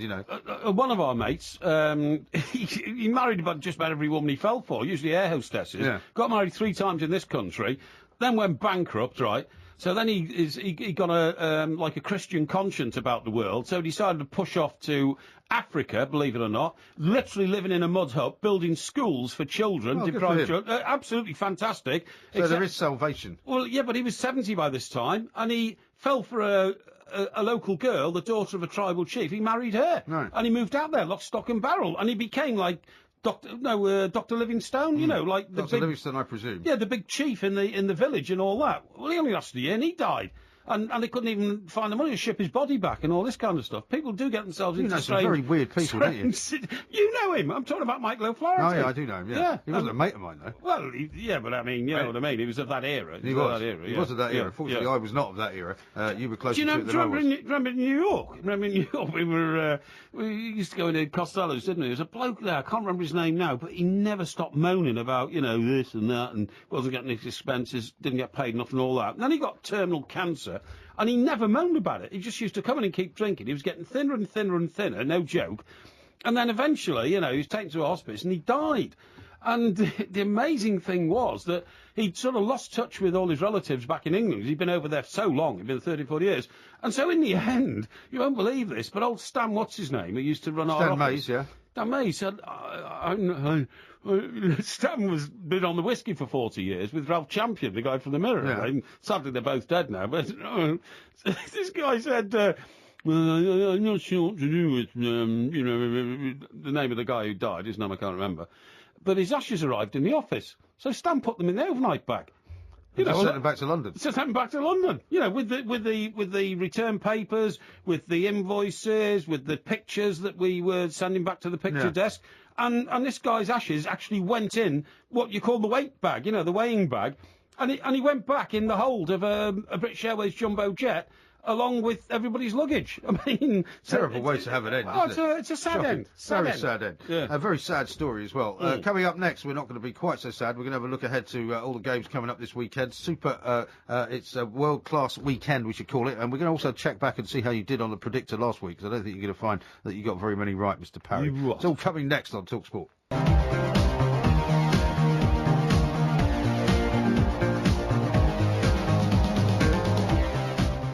TalkSport Extra Time. I'm Mike Graham. He is Mike Porky Parry. We are together, the two Mikes, and it's time to look ahead to world-class weekend, as we're calling it here on TalkSport. Man United, Norwich, Sunderland, Cardiff, Liverpool, Chelsea, all, Mike, live and exclusive TalkSport commentary game. I might just glue the radio to my ear for the weekend just keep it switched on and listen to all those commentaries. In between, of course, going to Southampton-Everton. Yeah, exactly. Now, this is the time at which we normally look ahead to all the games this weekend, and there's some fantastic ones, including Southampton-Everton, the early one. But what I want to do before we do that is I want to, and I don't trust you. Now, normally, if I actually trusted you, I would give you my sheet, and I would keep your sheet, and we would compare how we did last weekend. But because of what you did in that Shakespeare test, I'm going to have to keep both of them in front of me, because I know that I didn't do anything in the Shakespeare test. Yeah, but you cheated. You've got such a will to win that you don't care how you do it. So what I want to do is I'm going to read out the scores from from last weekend, right? Now, the first game, of course, last weekend from Saturday was Tottenham against Fulham. Now, I said in the Tottenham-Fulham game, basically, I think I was the green one. I said it would be 1-1, and the true result was Tottenham 3, Fulham 1, and you had it as 2-2, so we both got that one wrong, so nothing going on there. The next one was Aston Villa 0, Southampton 0. You had that as Southampton winning it 2-1, right? Which was wrong, and I had Southampton winning it 2-0, which was also wrong. Let's see, coming up to the next one. It's Cardiff 1, Stoke 1. I had that as 2-0. You had that as 1-2. So we both got that wrong as well. So none out of 3 so far for both of us. Pretty hopeless. Newcastle 1, Swansea 2. I had Newcastle 0, Swansea 1, so I got that one right.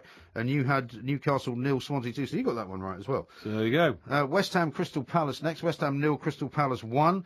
You had 1-2. And so did I, so we both got that one right as well. So we've got 2 correct. Next one is Chelsea, Sunderland. I imagine we both got this one wrong. I had Chelsea 2, Sunderland 0. That was wrong. And you had Chelsea 3, Sunderland 0. Yeah. Well, who would have thought that Sunderland were going to beat Chelsea? Well, unbelievable. Connor Wickham, by the way, was the hero of the hour, wasn't he? Because he scored against Manchester City and he scored against Chelsea. He certainly did. He's on the Sports Breakfast, you know.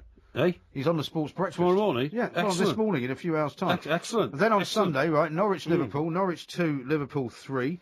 You had, let's see, I had Norwich 0, Liverpool 3, so I'll get that one right. You had 1-1, so you got that one wrong. So far, I've got one better than you. Only one. Hull, Arsenal. I had Hull 1, Arsenal 1. You had Hull 2, Arsenal 1. So we both got that one wrong. Yeah. And then let's see, Everton, Manchester United. I'm sorry to say that you actually got that one entirely correct. 2-0. Everton 2, Manchester United 0. Thank you. I had 3-1, so we both got that right. And then Man City. I got it more right, though. Well, it doesn't matter how more I got right. it more You just right get a because I tick. got the exact score. You just get a tick. No, you get a tick plus. All right, well, you can have a tick plus because you got Man City 1, West Brom 1, so that was wrong as well. Whereas I got Man City 2, West Brom 1. So I've got 1, 2, 3, 4, 5. I got 5 right, and you've only got 3 right. So that's your normal average. Hang on. What was the score at City West Brom? It was 3-1. To Manchester City. Oh, okay.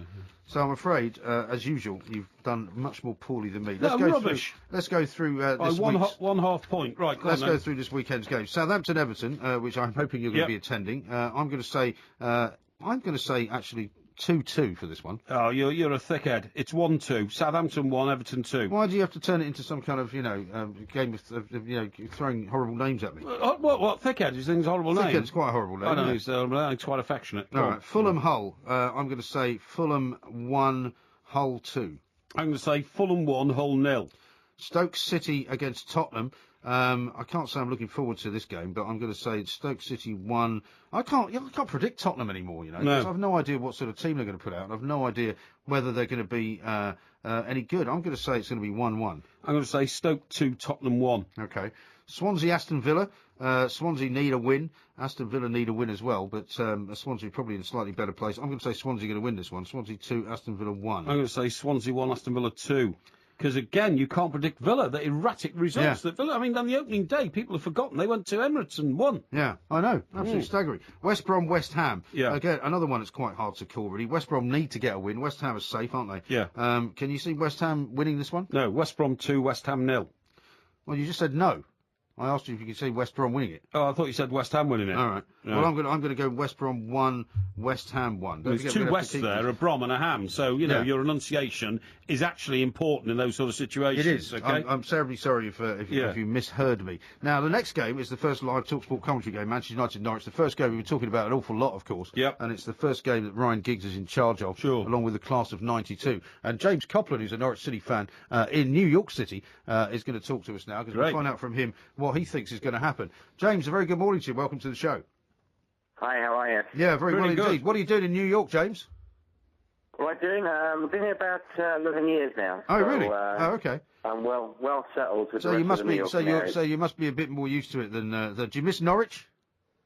I do. Well, I do get back when I can, but we are lucky here. We get every single game live, so we don't miss anything. I know, yeah. Well, I was over there not very long ago, and it was staggering how much you could get live. Now, there's been an awful lot written about Man United this week, obviously because of the sacking of David Moyes. Now Ryan Giggs is going to take over as the interim manager.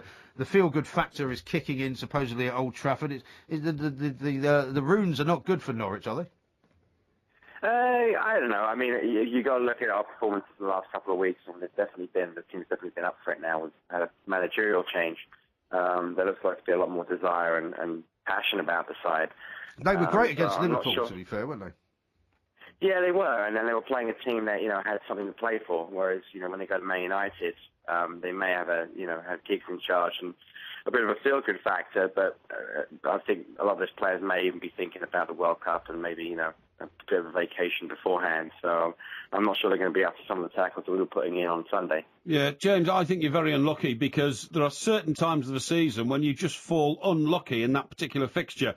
And playing Manchester United on the day of their resurrection, it could literally be a blitz 4-1 or something like that because, Ryan Giggs is determined to turn it round instantly because he feels a huge responsibility to try and rescue the club from their doldrums. So I feel a bit sorry for you, mate, but I think it's going to against you. And if it does, how long can Neil Adams last? We're no strangers to blitzes this season, so I don't think that's the problem. Neil's taken over and the performances have been much better. They've been much improved. It's clearly been like an injection of passion to the side, and he's been around the club for 20 years. That sounds very harsh on your former manager, Chris Hughton. Yeah, Chris Hughton, who was largely regarded as a very capable boss at both Newcastle and in his early career at Norwich. I have to disagree with you there. Lovely man, but this season the football's been abysmal. It's been more about him wanting to keep a clean sheet rather than score goals. I think that was his goal, and that rubbed off on the players, that kind of negative attitude. And, I think if you've got footballers coming every day wanting to play football and they're told that they've got to pass the ball backwards, sideways for 90 minutes, I think that kind of had more effect than anything else this season. No, it's absolutely not ideal. Before we let you go, James, we'll wish you luck for Saturday's game, but what scoreline would you want to predict for us? I think we'll take a draw. I think if we can go there and get a draw, and then put all our eggs in the Arsenal basket on the last day of the season, hoping they turn up in Bermuda shorts and flip-flops. Okay, you never know. Thanks very much indeed, James Copland there, Norwich City fan in New York. He thinks it's going to be a draw. I think it's going to be Man United 3, Norwich 0. I'm going to say 4-1. Right. Sunderland Cardiff, believe it or not, is the next live TalkSport exclusive commentary game. Excellent. Big matter. Sunderland are on some kind of incredible run. I think they're going to continue. I don't see Cardiff doing anything here. I see Sunderland winning this one by 2-0. I will say 2-0, and I'd written it down before you said it, so really? I was ahead of you there. Well, you probably were cheating again. To Mike Porky Parry, the cheat, that's what you're going to be known as. Liverpool-Chelsea, the big one, the one we've been talking about. Jason Mourinho may field a weakened side. It's another live TalkSport commentary game. I can't really see Chelsea, even if they were able to field a strong side, being able to put up with Liverpool. Liverpool at Anfield are going to be rampant, aren't they? Because they could win the title this weekend, couldn't they? Well, last weekend I was down on the coast because it was Easter. Yeah. And I thought you bring some hot cross buns in, by the way. That's what you said on social media. Well, I was about to, and then all the people on Twitter who care about you said, don't take them in because they'll be too stale for. And we're not allowed to have a toaster here either.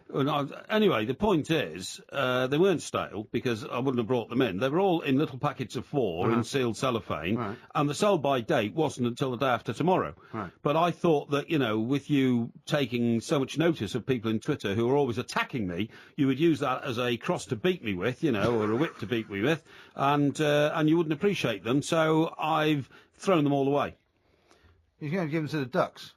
Well, I don't think you can. I don't think you can give ducks... They probably like a bit of a variety. Hot currants? I don't think currants can be... there's so many currants. Take the currants out and give them the rest. Oh, yeah. I'll spend all night, with a knife and just digging the currants out of hot-cross buns. You think I'm some sort of a nut? Anyway... I do, actually, yeah. Anyway, the point I was saying is that... Liverpool-Chelsea. Whilst the ladies of the house were making the Easter Sunday roast lamb and all that, I went with the brother-in-law to a pub. But I was speeding to this pub, quick pint, and then we were going back home again. And he said, "Can't you slow down?" I said, "No." I said, "Liverpool will score 2 goals in the first 10 minutes. That's what they've been doing for the last 3 or 4 games." He said, "Oh, I'm not sure that." Anyway, they did. Right. So what I'm saying is, it will be another early burst of energy. It does depend on what team Chelsea put out. I mean, we don't know, but we do think Lampard and people like that are going to be playing. Well, I think Lampard will play because he can't play Wednesday. Matic will play because he can't play Wednesday. Mikel will play as well because he's banned from playing on Wednesday. Well, I'm going to say 3-0. To Liverpool? Yes. I'm going to go for something slightly more kind of cagey and 2-2. I don't know why I think it's going to be 2-2. Okay. I'm not even well, sure you may well be right. Crystal Palace, Manchester City now. This is a big game because Manchester City come up against a team with Tony Pulis in charge who've been unbelievable, haven't they? A bit like Sunderland in the last few weeks. Well, I think their bubble's burst now. I would say that, wouldn't I? Because they beat Everton recently. But City have got to go for it now. I'm going to say Crystal Palace 1, City 4. Really? Yes. I'm not sure I can see that happening. I'm going to say 1-1 because I think they might hold them. And then finally, Arsenal-Newcastle. Arsenal still need to stay up to stay ahead of Everton in 4th place, of course. If Everton get 3 points and Arsenal lose to Newcastle, you can't really see that happening, can you? No, but I can see a 2-2 draw. Right. I'm going to go 2-0 to Arsenal because I think Newcastle have kind of lost. I think say 2-2 draw because I think the cage has been rattled for Newcastle, and I think Pardew's been told, was it 4 successive defeats? Yeah. Get something out of this, and they can't go on losing forever. So I'm going to say 2-2, which would give if Everton's score is also Southampton 1, Everton 2, puts Everton back above them in the battle for 4th place. You still fancy Everton for the Champions League? Of course I do. Well, you've got to believe it, but I'm not sure it's going to happen. Mike Porky Parry there with his predictions, mine as well. We'll find out next Monday. There's been far too much singing on this show. Coming up next, we're going to talk about people who can't find out which is their left and which is their right hand. Also, we're going to talk about Cornwall as well, because they've got special status now, just like other Celts around Britain. That's Mike Parry, I'm Mike Graham. More from the two Mikes next. This is TalkSport Extra Time. I'm Mike Graham. He is Mike Parry. Together we are the two Mikes. We do have to put up with some abuse sometimes on this show. Abuse? Where? Tony and Gateshead has sent us a text on 81089, but I think he must have misheard. When we were talking about Chelsea-Liverpool, we were talking about Matic, and he seems to think we were talking about Mata. He goes, yes, Mike, Mata won't play for Chelsea versus Liverpool. He signed for Man United in January. And then he calls me a pillock. Well, I don't know if it's me or you. But see, I don't think you should have repeated that word, the problem with that is... I'm sorry, I'm not sure you should have repeated that word. Is that not a word you can say, then? Well, it's not particularly rude, is it? Anyway, Tony and Gates said you need to wash your ears out because we were talking about Matic, not Mata. So, maybe your frequency is not quite on the button. But let's talk about Cornwall now because let's do that. You've been telling me you've been watching this show called The Jamaica Inn. Oh, yeah. Which has been the subject of an awful lot of complaints by people watching BBC viewers because they can't understand what the people are saying on it, or there's a lot of mumbling. But it's one of these kind of dark tales, isn't it? Where it's all a lot of it in dark rooms, like kind of tales of smuggling and pirates and all that kind of thing. What are you doing now? Hang on, I've lost something. What have you lost? Have you lost your crib sheet? No, I'm your cheating sheet. Yeah, Porky's now crawling about his hands and knees on the floor trying to pick up his crib sheet. No, You've got it. I make notes. No, listen, this has got several aspects, this story. To start off with, Jamaica Inn, which is a very famous Daphne du Maurier tale of lust and darkness and all that kind of stuff, all based on smuggling, the smuggling trade. And Is there lots of sort of scenes of people on the moors and stuff? Yeah, on Dartmoor and all that kind of stuff. Now, Jamaica Inn exists to this day, and it's a pub on Bodmin Moor, actually, on Bodmin Moor. Well, isn't that Devon, though, more than Cornwall? No, so just over the Cornwall border. Okay. Now, the point is, I stopped there last time I went down to Cornwall, right? And it's so disappointing, Mike, because it's now a tourist attraction. Yeah. So, you imagine, Jamaica Inn, this huge sort of, rustic sort of pub in the middle of Bodmin Moor. Like Tudor-looking building or something? Or? No, and do you know what it is?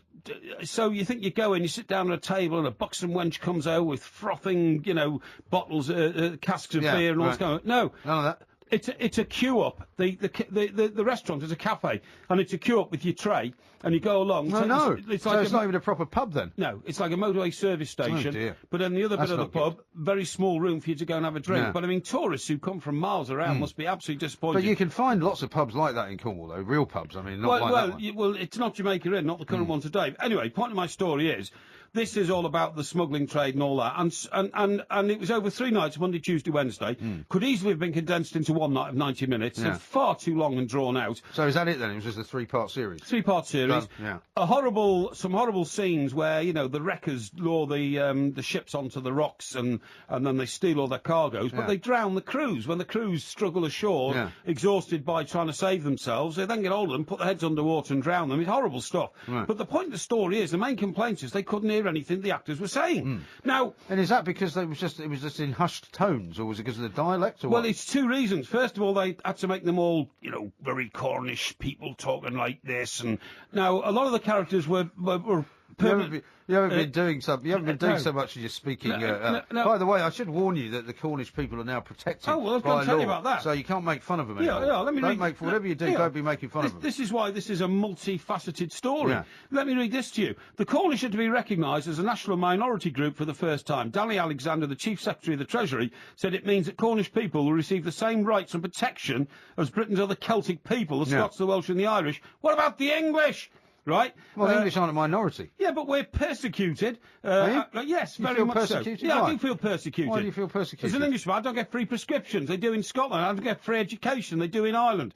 Right, under the European Framework Convention for the Protection of National Minorities, in March the government said it would invest £120,000 in the Cornish Language Partnership. Well, that's not very much. Less than 1% of people in Cornwall speak Cornish. It's an absolute scandal and disgrace. But anyway, getting back to this... Well, 120,000 quid is hardly any money at all, though, from government point of view, is it? You ask anybody if they'd like to earn £120,000 a year, 1 year, and they'd like it. Anyway, so the point is, so it's all, hello, my dear, you're a very buxom look. You know, honestly, no, hang on. So who was the main character in this thing? Well, I don't know, but I mean, he said, you're a very buxom... Is he a pirate? You're a very buxom-looking wench. You want to come to the barn with me? But the problem is... by this time, he's had 4 flagons of cider, right. And so it turns out like this. Oh, my dear, you very... Can you name anybody that starred in this show? No. But anyway, the girl who was out of Downton Abbey. I can't remember her name now, but I'll find it somewhere. Is that how she talked? No wonder people didn't like it. No, she didn't. It was the blokes. So you've got, like, broad Cornish accent, massively inebriated, and then it's all dubbed. Now, I was looking... I knew that it was massively inebriated. No. Now, the point is, Mike, what I found out by doing some research, because I do research on this show, okay... Yeah. Is that you bring a lot of notes with you. Within the film and programme making world, there are 2 distinctly different priorities. Now, like in radio, because we're an audio medium, we don't have to worry about the sound getting out, okay? Yeah. But in film and you know, programmes, TV series and all that, you have to worry about both visual and sound. Right. And apparently... You're not telling me anything I don't know. But the budget for visual is massive. Yeah. So the reason why it was stretched out into 3 90-minute programmes instead of 1 is because the guy in charge of visual with his massive budget loved all these sweeping scenes of moors and Bodmin Moor and clouds and rocks. It's a bit like the Da Vinci Code, isn't it? Do you remember that movie they made where it was all 2 guys in a very dark room? Yeah, so anyway, all this is made without the sound. Right. So, you know, like... so they do the sound later? Exactly. So you know what I'm saying? Like, they make records sometimes when they make all the music first... And then somebody goes into a studio, puts headphones on, the music is played, and they put the sound on top of it, okay? Now, this is apparently what they do in a lot of... technically the music is sound as well, it's not just the vocal. No, I know, but I'm saying words of music, Well, this is visual and sound, right? So, apparently... The bloke who's in overall charge looks at all the sweeping scenes and all that. And he doesn't listen to anything because there's no sound in it yet, you know. And he says, "Oh, that's brilliant." Then some other guy comes along, puts all the lip sync in and all the sound and all that. But then the final version is never checked out. I'm getting this from experts. This is the way it happens. And so the sound. Now, it's all very well for this to have happened in this programme, but let me tell you, I first noticed this like decades ago. Do you remember The Godfather Mark II? Yes. Do you remember? Part 2. Part 2. And you remember Marlon Brando in the garden playing with his grandchild? Yeah, before he dies. I couldn't understand a word he was saying, could you? I couldn't understand a word he was saying. There's lots of American... Well, he was a specific case because he did that with sort of cotton wool balls in his cheeks. I still couldn't understand what he was saying. And there's been lots of American films I couldn't understand a blinking word. Scarface with old Al Pacino, one of the great American actors, mumbling and bumbling. Yeah, and apparently you've got to mumble and bumble to be a serious actor, you know, and you've got to make it almost unintelligible because it's moody. It's method acting. Method acting, moody. Well, you should ask your thespian mates about it next time you're in the Everton box. Well, I might do. And so it doesn't really matter what it sounds like. And the last person they consider in all this is the paying audience. They couldn't care less that the paying audience can't hear anything. But the other thing about as long this... as they've sold it to somebody. Exactly. But the other thing about this, which I think is interesting, is Doc Martin. Now, Doc Martin portrays Cornish people as half-bakes, weirdos, and I'm not saying Cornish people are like that. They're not. I love going to Cornwall. I go to St Ives and Land's End and places like that, and the Cornish people are very nice. But Doc Martin portrays them all as like a lost... planet, like a lost generation of people who are so weird they've never been further north than Exeter, you know what I mean? Well, many of them and have. It's a disgrace. Very hard to get out of Exeter. It's a disgrace. Well, I've got to stop you there. There are famous people from Cornwall. Mick Fleetwood, of course, is from Redruth. Kirsten Scott Thomas is from there as well. And the Bergerac Midsummer Murders star John Nettles was born in St Austell. Oh, was he? So there you are. There's some 3 famous There you go. Tintagel, the home of King Arthur of the Round Table. That's right. Tintagel. I've been there many times. He's Mike Parry, I'm Mike Graham. Coming up, more from the Two Mikes.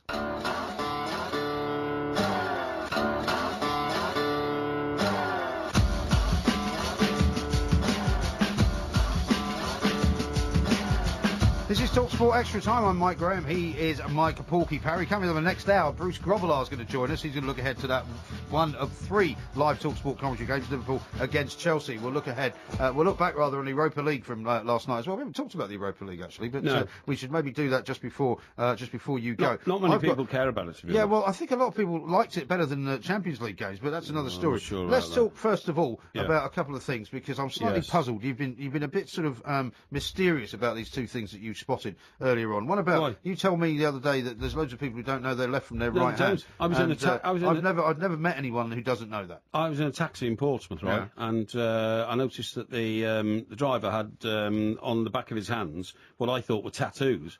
You know, people have like love and hate, dad, love, hate, and all that. And the left hand had a big L on it, and the right hand a big R. And I was sort of, is it an actual tattoo, or was he just written it with magic marker?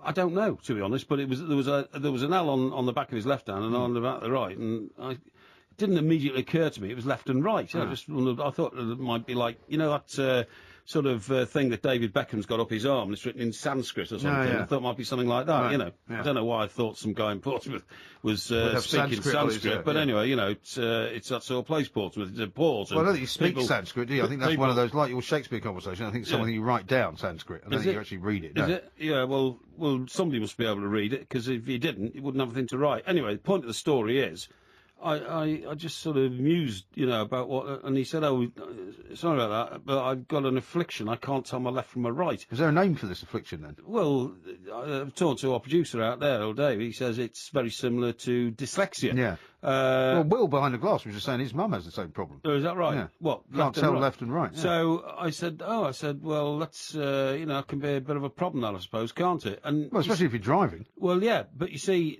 this is the modern world for you.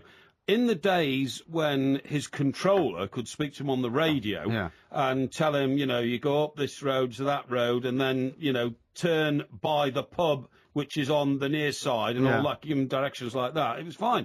But they never used to give directions like that from the central control, did they? No, they did if you couldn't find out where you talk him through it. Yeah, talk him through it, yeah. Anyway, the point is, they don't have any radios anymore. They just get messages into the cab. Well, he's got a sat-nav that speaks to him, I guess. Well, this is the problem. Yeah. The sat-nav speaks to him, and the sat-nav says, in 200 yards, turn left, or in 200 yards, turn right. And as he can't tell his left from his right, he was always getting completely lost. Right. So the controller had to write L for left on his left hand and R for right on his right hand, so that he knows, you know, which instruction to take from the sat-nav. But he said it's an affliction that affects 1 in 10 people in this country. Can't tell the left from the right. And there's been a study done that proves that, yeah? Isn't that a Holly song? And I can tell my left from my right. I don't think so. I can't get you out of my head. It was Electric Light Orchestra, wasn't it? No, I think it's... And I know... Yeah, I think it's a Holly song. Anyway, there you go. Probably isn't a Holly song. No, I shouldn't think it is. Holly should make some great songs. Well, they might have done. It's so long ago. Look through any window. Just ancient history. Anyway. I mean, do you know anything that was written like in the last 3 years? Can you sing anything that was written in the last 10 years? Oasis. In the last 10 years. Look back in anger if you want. They haven't been together for years and years and years. Anyway, and years. Look, getting to this, it is an affliction apparently which gets you, and it can be as dangerous as you standing on one of those sort of road junctions where it says look right, because it's, you know, it might be a bus lane coming towards you, something like that. And if you don't know which way you're looking, well, surely you know which way. Yeah, well, I can imagine it must be difficult. Yeah. I would have thought that it's probably not the best job that this guy could have, to be a taxi driver. He doesn't know his left from his right. It was all right in the days when people were talking through it. And by the way, reading a map, if a passenger got in and they said, I want to go, I don't know where it is, let me just check with my map book, and he had an A to Z of obviously the Portsmouth area, he said, well, I could look at it, and then I knew in my head which way I had to turn. I didn't know if it was left or right, but I knew which way I go off the roundabout. But since his radio control isn't there anymore, he just gets messages on a screen on his dashboard, and the rest is all dictated to him by sat-nav. He doesn't know which way to go, right or left, when the sat-nav tells him to. I'd have to say that if I got in a cab and a guy had left and right on his I'd be getting out of the cab and getting the next one. It'd be quite worrying, wouldn't it? It really would. I have to admit, Yeah, no, absolutely. Now, talking about the modern world, did you see the story about the 45-mile-an-hour lift?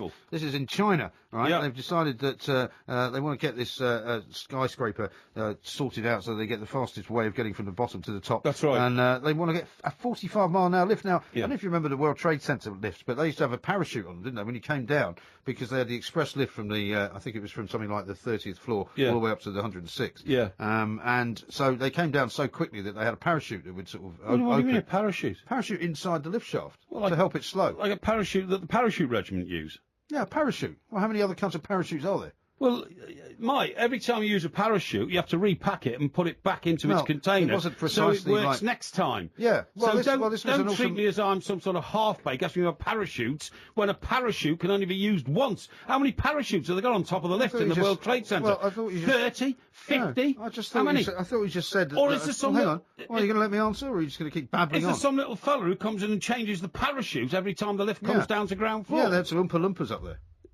See, No, of can't course. hold the argument and starts getting into mockery. No, the point is, as you say, you can repack a parachute and use it again. So it's not a one-time use only. They had a parachute-like device. Okay, I call it a parachute because that's what they called it, which would slow the lift down because it came down so quickly that the only thing that could slow it down sufficiently was to have this kind of air-like sort of device, which was like a parachute. But then when it got to the bottom, it would fall flat again, and it would start again from the top. I don't know what you're talking about. Of course I know what I'm talking about. Gobbledygook. Load of rubbish. Anyway, I can tell They'll you... need parachutes on these lifts. Why? Because they're going at 45 miles an hour. How do you stop a lift at 45 miles an hour? Well, you need a bigger parachute if it's going down at 45 miles an hour. Well, I was wondering if you'd been in this lift, which you clearly haven't, how fast that would have gone, because they must have done about 30 miles an hour, I would have thought. Which one? The World Trade Center. Yeah, I've been lift. in them. I used to take the occasional young lady up to Windows on the World to impress her with a cocktail overlooking, all of Manhattan. Right. And well, that's what I'm maybe- saying. So they were very quick lifts, but they weren't this quick. Now, the reason why they've got to have these lifts at this speed is for one reason only, and it's to do with pizza. Pizza? It's pizza, yeah. See, the problem is, that Burj Al Barak, or whatever it's called. Or, Oh, yeah. Not Barak, that's the... It's not Barak, that's the President of the United States, yeah. Burj Al Barj, or whatever it's called, Yeah, right? in Dubai. In Dubai. The highest building in the world. Highest building in the world. Now, the point is that the pizza concession in the lobby was often asked to provide pizzas for some of the, top People apartments. occupying the top of them, yeah. Top apartments on top floor. Yeah. And the problem was that the lifts were so slow, because they had to go up so far, that by the time they got there, the pizza was cold.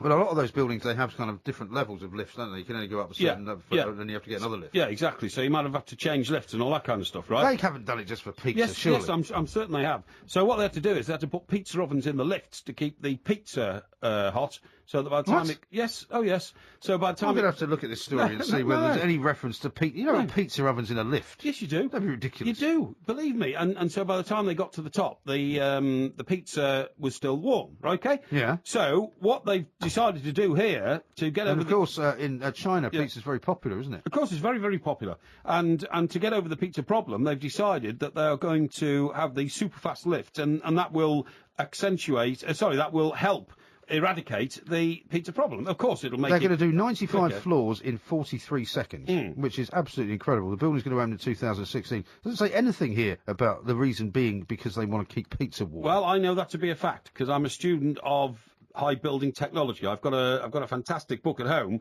given to me by the guy who owns the tallest building in Chicago, which used to be called the Sears Row Tower. It's the Sears Tower, yeah, it still is. No, it's not. No. What's it called now? I don't know, but somebody else has bought it. It's now called something else. Oh, is it? Yeah, it is. Yeah, and he gave me this fantastic book, and he tells me about these things. The other thing is, of course, this is a political thing because at the moment the fastest lifts in the world are in a building in Taiwan, which of course is offshore.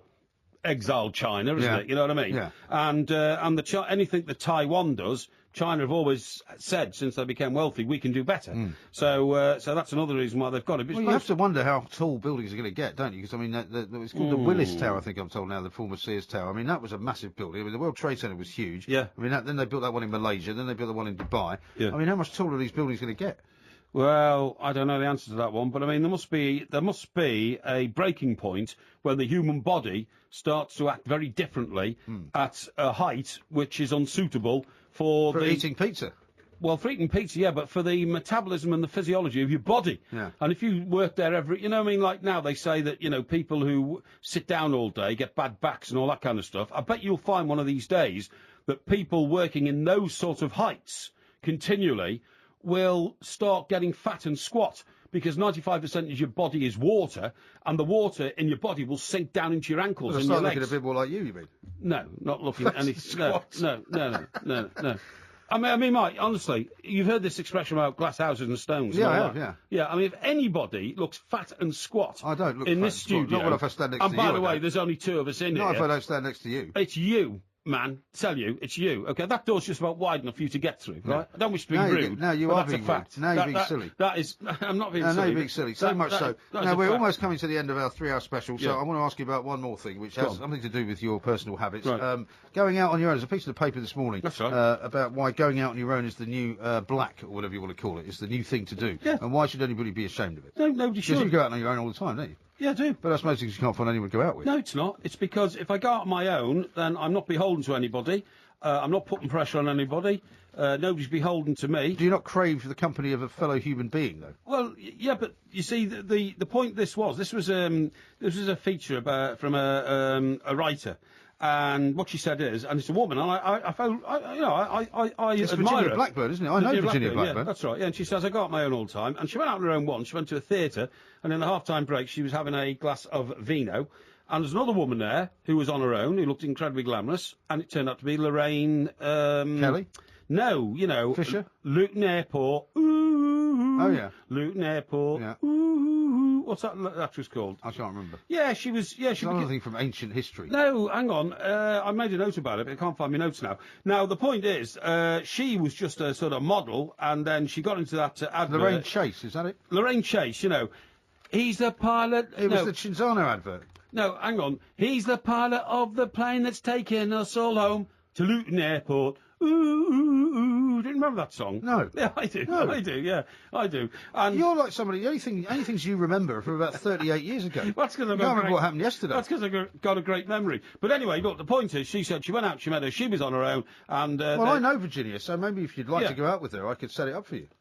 No, look, I'm sure she's a very nice woman. I don't need to go out with her. What happens is, I go out my own, but by the time I arrive anywhere I'm going, I do have this magnetism in which I'm able to attract people So who there's want a to talk gaggle of to me. people following you around. Well, yeah, sort of. Yeah, people like talking to me about life's experiences and the ins and outs of one's daily routine and all this kind of stuff. Why not? Why not? It's fine. There's nothing wrong with it, but I mean, it's a strange thing to do all the time, though, is all I'm saying. Yeah, but sometimes if I take a young lady out with me, I do get attention from other young ladies, and that tends to upset the young lady you've taken out. So sometimes it's better not When's the to last take... time that happened? So sometimes it's better not to take Coles to Newcastle, isn't it? No, that's very true. I wouldn't take Coles to Newcastle if I were exactly. you. I wouldn't take pizza up a very high building in China either. Well, it should be hot by the time he gets there for 45 miles an hour. Talking of which, I'm going to zoom through that door at about 45 miles an hour. Mike, thanks for having me. Not at all. Thank you very much for being here. We'll see you on Monday.